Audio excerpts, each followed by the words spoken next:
ನಮ್ಮ ರೇಡಿಯೋದ ಪ್ರತಿಯೊಬ್ಬ ಕೇಳುಗನಿಗೂ ಹಾಗೂ ಸೋಷಿಯಲ್ ಮೀಡಿಯಾ ಮುಖಾಂತರ ನಮ್ಮನ್ನ ವೀಕ್ಷಿಸ್ತಿರುವ ಸಾಕಷ್ಟು ಜನ, ಲಕ್ಷಾಂತರ ಜನ ಕನ್ನಡ ಅಭಿಮಾನಿಗಳಿಗೂ ನಿಮ್ಮ ಆರ್ಜೆ ಕಿರಣ್ ಹೆಬ್ಬಾಲೆ ಮಾಡುವ ನಮಸ್ಕಾರಗಳು. ಎಲ್ಲ ಹೇಗಿದ್ದೀರಾ? ಚೆನ್ನಾಗಿರ್ತೀರಾ ಅಂತ ಭಾವಿಸ್ತಾ ಕಾರ್ಯಕ್ರಮ ಶುರು ಮಾಡ್ತಿದ್ದೀನಿ. ಸೊ ನಮ್ಮ ರೇಡಿಯೋಗೆ ಬಂದು 25 ವಾರಗಳನ್ನ ಪೂರೈಸಾಯ್ತು. ಇವಾಗ 26ನೇ ವಾರ. ನನ್ನ ಜೊತೆ ಕೂಡ ಒಬ್ರು ವಿಶೇಷವಾದಂತಹ ವ್ಯಕ್ತಿ ಇದ್ದಾರೆ. ಈ ವ್ಯಕ್ತಿ ನಂಗೆ ಸಾಕಷ್ಟು ವರ್ಷಗಳಿಂದ ಪರಿಚಯ. ಆಕ್ಚುಲಿ ಇವತ್ತು ನಾನು ಇಷ್ಟು ಚೆನ್ನಾಗಿ ಮಾತಾಡ್ತೀನಿ, ಇಲ್ಲ ಪಕ್ಕದಲ್ಲಿರೋರ್ನ ಚೆನ್ನಾಗಿ ಇಂಟರ್ವ್ಯೂ ಮಾಡ್ತೀನಿ, ಯಾರು ಫ್ಯೂರಿಯಸ್ ಆಗಿ ಕ್ವಶನ್ ಕೇಳ್ತೀನಿ ಅಂದ್ರೆ ಅವರೇ ಕಾರಣ. ಅವರು ಬೇರೆ ಯಾರು ಅಲ್ಲ, ಡಾಕ್ಟರ್ ಆಶಾ ಕೃಷ್ಣಸ್ವಾಮಿ ಅವರು. ಮೂಲತಃ ಬೆಂಗಳೂರಿನ ಹುಡುಗಿ. ಆಕ್ಚುಲಿ ಮಾಧ್ಯಮದಲ್ಲಿ ಸಾಕಷ್ಟು ಹೆಸರು ಮಾಡಿದ್ದಾರೆ. ಅದರಲ್ಲೂ ಪ್ರಿಂಟ್ ಮೀಡಿಯಾದಲ್ಲಿ ಡೆಕ್ಕನ್ ಹೆರಾಲ್ಡ್ ಅನ್ನೋ ಸಂಸ್ಥೆಯಲ್ಲಿ ಪೊಲಿಟಿಕಲ್ ರಿಪೋರ್ಟರ್ ಆಗಿದ್ರು, ಪೊಲಿಟಿಕಲ್ ಟೀಮ್ ನ ಸೆಟ್ ಮಾಡಿದ್ರು. ಕೆರಿಯರ್ ನ ಉತ್ತುಂಗದಲ್ಲಿದ್ದಾಗ ಕೆಲಸ ಬಿಟ್ಟು ಇಂಡಿಪೆಂಡೆಂಟ್ ಜರ್ನಲಿಸ್ಟ್ ಆದ್ರು, ಜೊತೆಗೆ ಮೀಡಿಯಾ ಟ್ರೈನರ್ ಆಗಿದ್ದಾರೆ. ನಂತರ ಸಾಕಷ್ಟು ಜನ ವಿದ್ಯಾರ್ಥಿಗಳನ್ನ ಟ್ರೈನ್ ಮಾಡ್ತಾರೆ, ಜೊತೆಗೆ ಸಾಕಷ್ಟು ಅವಾರ್ಡ್ಗಳನ್ನ ಗೆದ್ದಿದ್ದಾರೆ, ಬೇರೆ ದೇಶಗಳಲ್ಲಿ ಫೆಲೋಶಿಪ್ ಎಲ್ಲ ಮಾಡಿದ್ದಾರೆ. ಸೊ ಒಂಥರ ಪೊಲಿಟಿಕಲ್ ರಿಪೋರ್ಟರ್ ಅಂತ ಅಂದ್ರೆ ಒಂಥರ ಬ್ರ್ಯಾಂಡ್ ಅಂದ್ರೆ ಆಶಾ ಕೃಷ್ಣಸ್ವಾಮಿ ಅವರು ಇರ್ಬೋದು. ಸೊ ನನ್ನ ಗುರುಗಳು ಅಂತ ಹೇಳ್ಕೊಳ್ಳೋಕು ಖುಷಿ ಆಗುತ್ತೆ. ಅವರು ಇವತ್ತು ನನ್ನ ಜೊತೆ ನನ್ನ ಕಾರ್ಯಕ್ರಮದಲ್ಲಿ ಇದ್ದಾರೆ. ಸಾಕಷ್ಟು ಟ್ರೈ ಮಾಡಿದೆ, ಬರಲ್ಲ ಅದು ಕೊನೆಗೆ ಒಪ್ಕೊಂಡಿದ್ದಾರೆ. Madam, thank you so much. Welcome to the show. Thanks Kiran, thanks for this opportunity. ನಮ್ಮ ರೇಡಿಯೋ ಫಸ್ಟ್ ನಾನು ವಿಶ್ ಮಾಡ್ತೀನಿ. ನನಗೆ ಮೀಡಿಯಾ ಆಂಟ್ರಪ್ರಿನರ್ಸ್ ಅಂತ ತುಂಬ ಖುಷಿ ಆಗುತ್ತೆ. ಬಿಕಾಸ್ ಬಿಗ್ ಬ್ರ್ಯಾಂಡ್ಸ್ ನಾವು ನೋಡ್ತಾ ಇರ್ತೀವಿ, ಅಂಥದ್ರಲ್ಲಿ ಒಂದು ಯಂಗ್ಸ್ಟರ್ಸ್ ಒಂದು ಈ ಎಫರ್ಟ್ ಹಾಕ್ತಿದಾರಲ್ಲ, I am very happy to be here. Okay, actually ನಿಮ್ಮ ಮೂಲ ಕೋಲಾರ, ಬಟ್ ಹುಟ್ಟಿ ಬೆಳೆದಿದ್ದೆಲ್ಲ ರಾಜಾಜಿನಗರದಲ್ಲಿ. ಸೊ ನಿಮ್ Rajajinagar to MG road journey ಬಗ್ಗೆ ಹೇಳ್ಬೋದಾ ಬಗ್ಗೆ? ನಾನು ಕೋಲಾರದ ಅಂದ್ರೆ ಅಮ್ಮ ಕೋಲಾರ ಅಂತ, ಅಪ್ಪ ಮೈಸೂರು. ಸೊ ನನ್ನ ಲೀನೇಜ್ ನಾನು Mysore Krishnaswamy Asha. I come from very middle class family. ಅಪ್ಪ ಪ್ರೈವೇಟ್ ಕಂಪ್ನಿನಲ್ಲಿ ವರ್ಕ್ ಮಾಡ್ತಾ ಇದ್ರು. I have an elder brother, not very elder to me. ಅವ್ರದ್ದು ಟೆಕ್ನಿಕಲ್ ಫೀಲ್ಡ್, ನಂದು ಜರ್ನಲಿಸಮ್. ರಾಜಾಜಿನಗರದಲ್ಲೇ ನಾನು ನನ್ನ ಎಲ್ಲ ಸ್ಕೂಲಿಂಗು, ಕಾಲೇಜು ಎಲ್ಲ ಆಗಿದ್ದಲ್ಲೇನೆ. ಆಮೇಲೆ ಪೋಸ್ಟ್ ಗ್ರಾಜುಯೇಷನ್ ಒಂದು ಮಣಿಪಾಲ ಯೂನಿವರ್ಸಿಟಿ ಸಿಕ್ಕಿಂ ಇದ್ರೊಳಗೆ ಮಾಡಿದೆ, ಇನ್ನೊಂದು ಮೈಸೂರು ಯೂನಿವರ್ಸಿಟಿಲಿ ಮಾಡಿದೆ. ಆಮೇಲೆ PhD ಮೈಸೂರು ಯೂನಿವರ್ಸಿಟಿನಲ್ಲಿ. ನನ್ನ ಗೈಡ್ ಉಷಾ ನಾರಾಯಣ್ ಅಂತ, I very proud of doctor Usha Narayan. ಅಲ್ಲಿಂದ ಏನು ಭಾಳ ನಾನು ಯಾವ ಸೆಲೆಬ್ರಿಟಿನೋ ಅಲ್ಲ, ಅದನ್ನೆಲ್ಲ ರಿಕಾಲ್ ಮಾಡಿ ನಿಮ್ಗೆ ಹೇಳೋಷ್ಟು ಇಂಟ್ರೆಸ್ಟಿಂಗ್ ಅಂತ ಹೇಳಿದ್ರೆ, ನಾನು ತುಂಬ ಜನ ಜಾಬ್ ಸೆಕ್ಯೂರಿಟಿ ನೋಡ್ತಾರೆ. ನನಗೆ 21 ಇದ್ದಾಗಲೇ ನಾನು all India institute of speech and hearing ಅಲ್ಲಿ PIO ಆಗ್ಬಿಡ್ತೀನಿ ನಾನು. ನನಗೆ ಸಿಗುತ್ತೆ ಅವಾಗ. ನಿಕ್ಕಮ್ ಅಂತ ಒಬ್ರು, ಶೈಲಜಾ ನಿಕ್ಕಮ್ ಅಂತ ಡೈರೆಕ್ಟರ್ ಇರ್ತಾರೆ, ಬ್ಯಾಂಗ್ಳೂರು ಅಂತಾನೆ ಹೇಳಿ ತಗೊಂಡ್ರು ಅವರು ನನಗೆ. ಅಲ್ಲಿ ಒಂದು 3-4 ಮಂತ್ಸ್ ಆದಮೇಲೆ ನನಗೆ ಅದು ಏನೂ ಮಾಡ್ತಿಲ್ಲ ಅನ್ನಿಸ್ತು. ಯಾಕಂದರೆ ಗೌರ್ಮೆಂಟ್ ಡಿಪಾರ್ಟ್ಮೆಂಟ್ಗಳಲ್ಲಿ ಆಗ ಪಬ್ಲಿಸಿಟಿ ಬಗ್ಗೆ ಅಷ್ಟು ತಲೆ ಕೆಡಿಸ್ಕೊತಿರ್ಲಿಲ್ಲ. It is an autonomous body. ಹಾಗಾಗಿ ನನಗೆ ಐ ವಾಸ್ ಐಸೋಲೇಟೆಡ್ ಅನ್ಸುತ್ತೆ. ಬಿಕಾಸ್ ಮಿಕ್ಕಿದವರೆಲ್ಲ ಕ್ಲರಿಕಲ್ ಲೆವೆಲಲ್ಲಿ ಇರ್ತಾರೆ, ಅವ್ರಿಗೆ ಆಫೀಸರ್ಸ್ ಅಂತ ಹೇಳಿದ್ರೆ ಮಾತಾಡಿಸ್ತಾ ಇರಲ್ಲ. ನಾನು ಇಲ್ಲಿ ಏನು ಮಾಡ್ತಿದ್ದೀನಿ ಅನ್ನಿಸ್ತು. ಅಷ್ಟೊತ್ತಿಗೆ ಡೆಕ್ಕನ್ ಹೆರಾಲ್ಡ್ನಲ್ಲಿ ಒಂದು ಅಡ್ವರ್ಟೈಸ್ ಮಾಡಿದ್ರು. ನನ್ನ ಬ್ರದರ್ ಏರ್ಫೋರ್ಸಲ್ಲಿ ಇದ್ರು ಅವಾಗ. ಅವ್ರು ಬಂದು, ನೀನು ಮೈಸೂರು ಖಾಲಿ ಮಾಡು, ಇಲ್ಲಾಂದ್ರೆ ಇಲ್ಲೇ ಯಾರಿಗಾರು ಮದುವೆ ಮಾಡ್ಬಿಡ್ತೀನಿ. ಅದಕ್ಕೆ ಹೆದರ್ಕೊಂಡು, ಅಯ್ಯೋ ಮೈಸೂರಲ್ಲಿ ಏನು ಮಾಡೋದು ನಾನು ಅಂದ್ಬಿಟ್ಟು ಅರ್ಧ ಹಾಫ್ ಇಯರ್ಗೆ ನಾನು ಬ್ಯಾಂಗ್ಳೂರಿಗೆ ಬಂದಿದ್ದೆ. It was we had decided one of us should stay with parents ಅಂತ. ಸೊ ಆ ರೆಸ್ಪಾನ್ಸಿಬಿಲಿಟಿ ನನಗೆ ಬಂತು. ಅಣ್ಣ ಟೂರ್ ಮಾಡ್ತಾ ಇದ್ರು ತುಂಬಾ. ಸೂಪರ್. ಒಂದು ಕ್ಲೀಶೆ ಡೈಲಾಗ್ ಇದೆ, ಎಲ್ಲಾ ಹೆಣ್ಮಕ್ಳಿಗೂ ತಂದೆನೇ ಸೂಪರ್ ಹೀರೋ ಅಂತ. ಬಟ್ ನಿಮ್ಮ ಹತ್ರ ಮಾತಾಡೋದು ನಾನು ತಿಳ್ಕೊಂಡಿರೋದು, ನಿಮ್ಮ ತಾಯಿ ನಿಮ್ಗೆ ಸೂಪರ್ ಹೀರೋ ಅಂತ. ಬಿಕಾಸ್ ಅವ್ರು ನಿಮ್ಮನ್ನ ತುಂಬಾ ಬೇರೆ ಬೇರೆ ರೀತಿನಲ್ಲಿ ಇನ್ಸ್ಪೈರ್ ಮಾಡಿದ್ದಾರೆ. ನಿಮ್ ತಾಯಿ ನಿಮ್ಮನ್ನ, ನೀವು ಎಷ್ಟೋ ಸತಿ ಹೇಳಿದಾರೆ, ನೀವು ಇಷ್ಟೊಂದು ಸ್ಟ್ರಾಂಗ್ ಆಗಿರಕ್ಕೆ ಅವರೇ ಕಾರಣ ಅಂತ ಕೂಡ. ಹೆಂಗೆ ಅಂತ ಇನ್ ದ ಸೆನ್ಸ್, ಲೈಕ್ ಇವತ್ತಿಗೂ ಈ ಕ್ಷಣಕ್ಕೂ ಗೊತ್ತು ನಿಮ್ ತಾಯಿ ಮಿಸ್ ಮಾಡ್ಕೊಳ್ತೀರಾ ಅಂತ ಕೇಳೋದೇ ಒಂದು ತಪ್ಪು ಅಂತ. ಬಟ್ ಆದ್ರೂ ಮಿಸ್ ಮಾಡ್ಕೊಳ್ತೀವಿ. ಲೈಫಲ್ಲಿ ವ್ಯಕ್ತಿಗಳು ನಮ್ಮ ಜೊತೆ ಇದ್ದವರು ಇರಲ್ಲ, ಅದು ಇಟ್ಸ್ ನ್ಯಾಚುರಲ್ ಪ್ರೋಸೆಸ್ ಅಲ್ಲ. ಅವರ ಮೆಮೊರೀಸ್ ಅಲ್ಲಿ ನಾವು ಬಂದಿರ್ತೀವಿ. ನನಗೆ ಅಮ್ಮ ಹೋಗಿದ್ದಾರೆ ಅಂತ ಅನ್ಸಲ್ಲ. She is with me, somewhere she is watching me ಅನ್ನೋ ಒಂದು ಫೀಲಿಂಗ್ ಅಲ್ಲೇ ಇದ್ದೀನಿ ನಾನು. ನನಗೆ ಬಹಳ ಅವರು ಒಂದು ಫ್ರೆಂಡ್ ಇದ್ದಂಗಿದ್ರು. ನಾವು ಟೂರ್ ಹೋಗ್ತಿದ್ದೆಲ್ಲ ಅವ್ರ ಜೊತೆನೆ. ಆಮೇಲೆ ಮಮ್ಮಿಗೆ ನಾನು ಯಾವತ್ತೂ ಅಮ್ಮಂಗೆ ನಾನು ಅರ್ನಿಂಗ್ ಮೆಂಬರ್ ಆಗೇ ಇರಬೇಕು ಅಂತ, ಅವ್ರ ದುಡ್ಡಲ್ಲ, ಅವ್ರು ಯಾವತ್ತೂ ನನಗೆ ಸ್ಯಾಲ್ರಿ ಬರುತ್ತೆ ಅಂತಲೂ ಕೇಳಿಲ್ಲ. ಆದರೆ ಅವ್ರಿಗೆ she wanted, because she was A home maker. I am very proud of home makers. ಭಾಳ ಸ್ಯಾಕ್ರಿಫೈಸ್ ಮಾಡ್ತಾರೆ. ಸೊ ನನ್ಗೆ ತುಂಬ ಖುಷಿ ಅಂತ ಹೇಳಿದ್ರೆ, ಹೆಣ್ಮಕ್ಳು ಎಲ್ಲ ಬಿಟ್ಟು ಅವ್ರ ಎಷ್ಟೋ ಆಸೆ ಇರುತ್ತೆ ಅದೆಲ್ಲ ಪಕ್ಕಕ್ಕಿಟ್ಟು ಫ್ಯಾಮಿಲಿ ಅಂತ ಮಾಡ್ತಾರಲ್ಲ, it is 24/7 work. Exactly. So that's how you know she inspired. And ಮತ್ತೆ because of doctors series of mistake Kiran ಅವರು she becomes sort of semi invalid ಅನ್ಬೋದು. ಎಷ್ಟೋ ತಿಂಗಳುಗಳು ಹಾಸ್ಪಿಟಲೈಸ್ ಆಗ್ಬಿಡ್ತಾರೆ. ಆಮೇಲೆ at the age of 52 she becomes immobile. ಆ ಒಂದು ಎಲ್ಲಾನು ನನಗೆ ಒಂಥರ ಅದು ಬ್ಯಾಡ್ ಮೆಮೊರೀಸ್ ಇದೆ, ಗುಡ್ ಮೆಮೊರೀಸ್ ಇದೆ. I would like to remember good memories and she is pillar of strength ನನಗೆ ಎಲ್ಲರಿಗೂ. ಅಫ್ಕೋರ್ಸ್ ಒಂದು ಫ್ರ್ಯಾಂಕ್ ಆಗಿ ಹೇಳ್ತೀನಿ, she never thought that is practical till end. ನೀನು ತುಂಬ ಇಂಪ್ರಾಕ್ಟಿಕಲ್ ಆಗಿದೆಯಾ ಅನ್ಸುತ್ತೆ, ಈ ಫೀಲ್ಡಲ್ಲಿ ದುಡ್ಡಿಲ್ಲ, ಇಷ್ಟು 10 hours 14 hours 18 hours ವರ್ಕ್ ಮಾಡಿ. Versus my brother is in to technical field, ಅವನು in lakhs and every year ಕ್ರೋರ್ಸಲ್ಲಿ ಬಂದ್ಬಿಡುತ್ತೆ ಅವ್ರಿಗೆ. ಹಾಗಿದ್ದಾಗ ಏನಿತ್ತು ಪ್ರೊಫೆಷನ್ನು, you need to be practical ಅನ್ನೋರು. ಆಮೇಲೆ ನನಗೆ ಪೊಲಿಟಿಕಲ್ ರಿಪೋರ್ಟಿಂಗ್ ಮಾಡೋದು ಅವ್ರಿಗೆ ಸ್ವಲ್ಪ ಹೆದರಿಕೆನೂ ಇತ್ತು. ಬಿಕಾಸ್ ನೋಡ್ತಿರ್ತಾರಲ್ಲ ಏನೇನೋ ಯಾರು ಹೊಡಿತಾರೆ ಅಂತ ಅದು ತಾಯಿ ಅವ್ರಿಗೆ ಒಂದು ಫಿಯರ್ ಇರುತ್ತಲ್ಲ. ಸೊ ನಿಮ್ಮ ತಾಯಿಯವರಿಂದ ಒಂದು ಕಲ್ತಂತಹ ಮೌಲ್ಯ ಈಗ್ಲೂ ಯಾವಾಗ್ಲೂ ನೀವು ಅಂದ್ರೆ ನಿಮ್ ಯಾವ್ದೇ ಒಂದು ಕೆಲಸದಲ್ಲಿ ಇರ್ಬೋದು, ಯಾವ್ದೇ ಒಂದು ಲೈಫಲ್ಲಿ ಇರ್ಬೋದು, ಪ್ರಾಕ್ಟೀಸ್ ಮಾಡ್ತೀರಾ ಅಂದ್ರೆ ಏನಿರ್ಬೋದು? ನನಗೆ ಅಪ್ಪನಿಂದ ಜಾಸ್ತಿ ಇನ್ಸ್ಪಿರೇಷನ್ ಬಂದಿದೆ ಅಂತ ಹೇಳಿದ್ರೆ, you need to be honest to yourself ಅಂತ ಹೇಳಿ. ನಿನ್ನ ದುಡ್ಡು ಅಲ್ಲದನ್ನ ಮುಟ್ಬಾರ್ದು, ನಿನ್ನದು ₹1 ಬರ್ಬೇಕಾದ್ರೂ ಜಗಳ ಮಾಡಿ ತಗೋಬೇಕು ಅನ್ನೋದು.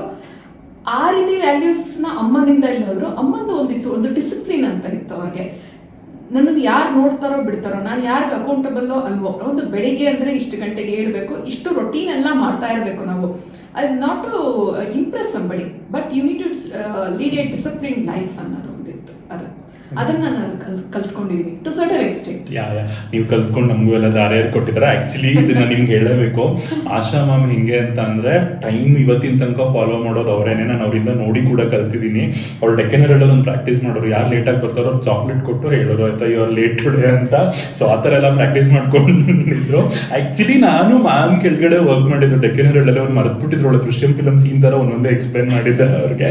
ಸೊ ಎನಿವೇಸ್, ಆಗಿನ ಕಾಲದಲ್ಲಿ ma'am if I am not wrong 85s 80-90s ಅಲ್ಲಿ, ಅರ್ಲಿ 90s ಅಲ್ಲಿ, ಅದೇ 80-90s ಅಲ್ಲಿ ಆಕ್ಚುಲಿ ಏನು ಅಂತ ಅಂದ್ರೆ ಅವಾಗ ಇದ್ದಿದ್ದು ಏನಂದ್ರೆ ಮಕ್ಕಳು ಓದಿದಾರೆ ಅಂದ್ರೆ ಡಿಗ್ರಿನೋ ಇಂಜಿನಿಯರೋ ವಾಟ್ ಎವರ್, ಒಂಥರ ಸೆಕ್ಯೂರ್ ಜಾಬ್ ಅಲ್ಲಿ ಇರಲಿಲ್ಲ, ಗೌರ್ಮೆಂಟ್ ಕೆಲಸ. ಸೊ ಯಾರೋ ಒಬ್ಬ ಒಳ್ಳೆ ಸಂಭಾವ್ಯತೆ ಕೊಟ್ಟು ಮದುವೆ ಮಾಡಿ ಬಿಟ್ಬಿಡೋದು, ಆ ಒಂದು ಮೈಂಡ್ ಸೆಟ್ ಇದ್ದಂತಹ ಕಾಲ ಅವಾಗ.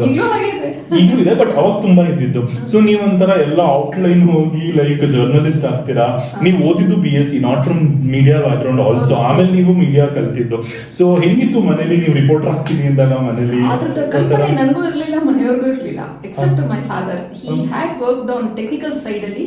ಮೊದಲು ಒಂದು 2 ಪ್ರಿಂಟಿಂಗ್ ಇಂಡಸ್ಟ್ರಿನಲ್ಲಿ ಕೆಲಸ ಮಾಡಿರ್ತಾರೆ, ಪೋತನ್ ಜೋಸೆಫ್ ಅಂತ ಹೇಳಿ, ಬಿಗ್ ನೇಮ್ ಇನ್ ಇಂಡಸ್ಟ್ರಿ. ಅವ್ರ ಕೈ ಕೆಳಗಡೆ ಅಂದ್ರೆ ಅವ್ರ ಜೊತೆ ವರ್ಕ್ ಮಾಡಿರ್ತಾರೆ, ಟೆಕ್ನಾಲಜಿ ಸೈಡ್ ಇರ್ತಾರೆ ಪ್ರಿಂಟಿಂಗ್ ಅವರು. ಅವ್ರಿಗೆ ಗೊತ್ತಿತ್ತು ಈಸ್ ಎ ಹ್ಯೂಜ್ ಇಂಡಸ್ಟ್ರಿ ಅಂತ ಹೇಳಿ. ಅಮ್ಮನಿಗೆ ಏನೂ ಗೊತ್ತಿರಲಿಲ್ಲ ಇದು. ಅವ್ರು ಏನಾದ್ರು ಬಿಟ್ಟಿದ್ದಿದ್ರೆ ನನ್ನನ್ನು ಟೆಲಿವಿಷನ್ಗೆ ಹೋಗು ಅಂತ ಹೇಳಿರೋರೇನೋ. First of all she wanted me to be a doctor. ನಮ್ಮ ಮನೆಯಲ್ಲಿ ಎಲ್ಲರೂ ಡಾಕ್ಟರ್ಸು ಇಂಜಿನಿಯರ್ಸ್, ಹುಡುಕಿದ್ರು ಜರ್ನಲಿಸ್ಟ್ ಅಂತ ಯಾರು ಇಲ್ಲ, ರೈಟರ್ಸ್ ಇದ್ದಾರೆ. ಆದರೆ ಬಿಕಾಸ್ ನನ್ನ ದೊಡ್ಡಪ್ಪ Bangalore medical college founder doctor M Shivaram ಅಂತ ಹೇಳಿ, ಅಂದರೆ ಅಪ್ಪನ ಅಣ್ಣ. ಆ್ಯಂಡ್ ಅವರು ರೈಟರು, ಆಥರ್ ಕೂಡ ಸೆಂಟ್ರಲ್ ಸಾಹಿತ್ಯ ಅಕಾಡೆಮಿಗೆ ಅವರು ಚೇರ್ಮನ್ ಆಗಿರ್ತಾರೆ. ಆಮೇಲೆ ಹ್ಯೂಮರ್ ಅಪರಂಜಿ ಅಂತ ಕೊರವಂಜಿ ಮ್ಯಾಗಝೀನು ಈಗ ಅಪರಂಜಿ ಆಗಿ ಬರ್ತಾ ಇದೆ.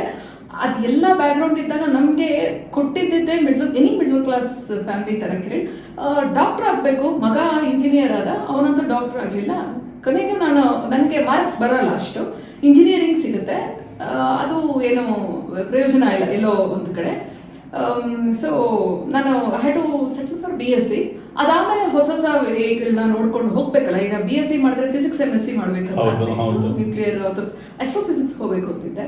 ಅದು ನನಗೆ ಸೀಟ್ ಸಿಗೋದಿಲ್ಲ. ನನಗೆ ಅವಾಗ ಪ್ರೈವೇಟ್ ಕಾಲೇಜಸ್ ಇರಲಿಲ್ಲ, ಒಂದೇ ಒಂದು ಸೆಂಟ್ರಲ್ ಕಾಲೇಜಲ್ಲಿ ಏನು ಸೀಟ್ ಸಿಗುತ್ತೋ. ತುಂಬಾ ಕಾಂಪ್ರಮೈಸ್ ಆಗ್ತಾ ಹೋಯ್ತು ಅನ್ನಿಸ್ತು ನನಗೆ. ಅದಕ್ಕೆ let me experiment somewhere there is life ಅನ್ನಿಸ್ತು, ಹೊಸ ಥರದ್ದು ಏನಾದ್ರು ಮಾಡಬೇಕು ಅಂತ. ಅವಾಗ ಚೂಸ್ ಮಾಡ್ಕೊಂಡಿದ್ದು of course my dad was an inspiration. ಅವರೇ ಇಂಡಿಯನ್ ಎಕ್ಸ್ಪ್ರೆಸ್ಗೆ ಕರ್ಕೊಂಡು ಹೋಗಿ ಇಂಟರ್ನ್ಶಿಪ್ ಕೊಡಿಸಿ ಒಂದು ಡಿಪ್ಲೊಮಾ ಮಾಡ್ತೀನಿ ಫಸ್ಟು. ಅದಾದಮೇಲೆ ನಾನು ಜರ್ನಲಿಸಮಲ್ಲಿ MA ಮಾಡೋದು. ಯಾಕಂದರೆ PhD ಅದು ಮಾಡಬೇಕಂದ್ರೆ ಇಷ್ಟು ಬರಲೇಬೇಕಂತಿದ್ದೆಲ್ಲ ಕ್ವಾಲಿಫೈ ಆಗಬೇಕು ಅಂತ. ಹಾಗಾಗಿ ಮಾಡ್ತೀನಿ ನಾನು. ನನಗೂ ಅದು ಹೊಸದೇನೆ, ಯಾಕಂದರೆ ಜರ್ನಲಿಸಮ್ ಅಂತ ಹೇಳಿದ್ರೆ ನೈಟ್ ಶಿಫ್ಟ್ ಇರುತ್ತೆ ಅನ್ನೋದು ಗೊತ್ತಿರಲಿಲ್ಲ. ನಾನು ಇಂಟರ್ನ್ಶಿಪ್ ಮಾಡಿದಾಗ ಎಕ್ಸ್ಪ್ರೆಸ್ 5 ಗಂಟೆಗೆ ಮನೆಗೆ ಕಳಿಸ್ಬಿಡೋದು. ಹೌದು, ಬಟ್ ಪ್ರಿಂಟಲ್ಲಿ ಮಧ್ಯರಾತ್ರಿ ಕೆಲಸ. ಆಮೇಲೆ ಅವಾಗ AC ಆಫೀಸ್ ಇರ್ತಿರ್ಲಿಲ್ಲ, ಸ್ಮೋಕರ್ಸ್ ತುಂಬಾ ಇದ್ರು, ಅಲ್ಲೇ ಸ್ಮೋಕ್ ಮಾಡ್ತಾ ಕೂತಿರೋರು. ಇದು ಎಲ್ಲಿಗೂ ಸಿಗಾಕೊಂಡ್ಬಿಟ್ಟಪ್ಪ ಅಂತ ಅನ್ಸೋದು. ಮತ್ತೆ ನಾನು ಡೆಕ್ಕನ್ ಹೆರಾಲ್ಡ್ ಅಲ್ಲಿ ಕೆರಿಯರ್ ಆದರೆ ನಾನು ಡೆಕ್ಕನ್ ಹೆರಾಲ್ಡ್ ನಾವು ಯಾವತ್ತೂ ಸಬ್ಸ್ಕ್ರೈಬೂ ಮಾಡಿರಲಿಲ್ಲ, ಪ್ರಜಾವಾಣಿ ಡೆಕ್ಕನ್ ಹೆರಾಲ್ಡ್. ನಾವು ಮೈ ಪೇಪರ್ ಇಸ್ ಇಂಡಿಯನ್ ಎಕ್ಸ್ಪ್ರೆಸ್ ಅನ್ನೋ ಹಾಗೆ ಈಗಲೂ ನಂಗೆ ಹಾಗೆ ಇದೆ, ಇಷ್ಟು ವರ್ಷ ವರ್ಕ್ ಮಾಡಿರೋ ಡೆಕ್ಕನಲ್ಲಿ. ಸೊ ನನಗೆ ಗೊತ್ತಿರಲಿಲ್ಲ ಈ ನೈಟ್ ಶಿಫ್ಟ್ಸ್ ಇರುತ್ತೆ, ನಾನು ಈ ಥರ ವರ್ಕ್ ಮಾಡಬೇಕು. ನಾನು ಡೆಸ್ಕಲ್ಲಿ ಶುರು ಮಾಡ್ತೀನಿ, ನೈಟ್ ಶಿಫ್ಟ್ ಶುರು ಆಗುತ್ತೆ. ಅದು ಸ್ವಲ್ಪ ಕಷ್ಟನೇ. ನನ್ನ ತಂದೆ ಅಣ್ಣನೇ ನನ್ನ ಪಕ್ಕದ ನಮ್ಮ ನೀಬರು ಕಾಯೋರು. ನಾನು ರಾತ್ರಿ 12:30 1 ಗಂಟೆಗೆ ಬಂದರು, ನನ್ನ ದೊಡ್ಡಪ್ಪ ಕಾಯೋರು. ನಾನು ಬಂದು ನನ್ನ ವೆಹಿಕಲ್ ನಿಲ್ಲಿಸೋ ಹೊತ್ತು ಡ್ರಾಪ್ ಮಾಡಿ ಹೋಗೋರು. ಸೇಫ್ ಇರೋದು Deccan Herald that way, very safe. ಅದನ್ನು ಅಕ್ಸೆಪ್ಟ್ ಮಾಡ್ಕೊಳ್ಳೋಕ್ಕೆ ತುಂಬಾ ಕಷ್ಟ ಆಯಿತು. ನಮ್ಮ ತಂದೆಗೆ ಆಗಲಿಲ್ಲ ಕಷ್ಟ, ನನ್ನ ತಾಯಿಗೆ ಬಹಳ ಕಷ್ಟ ಆಯ್ತು.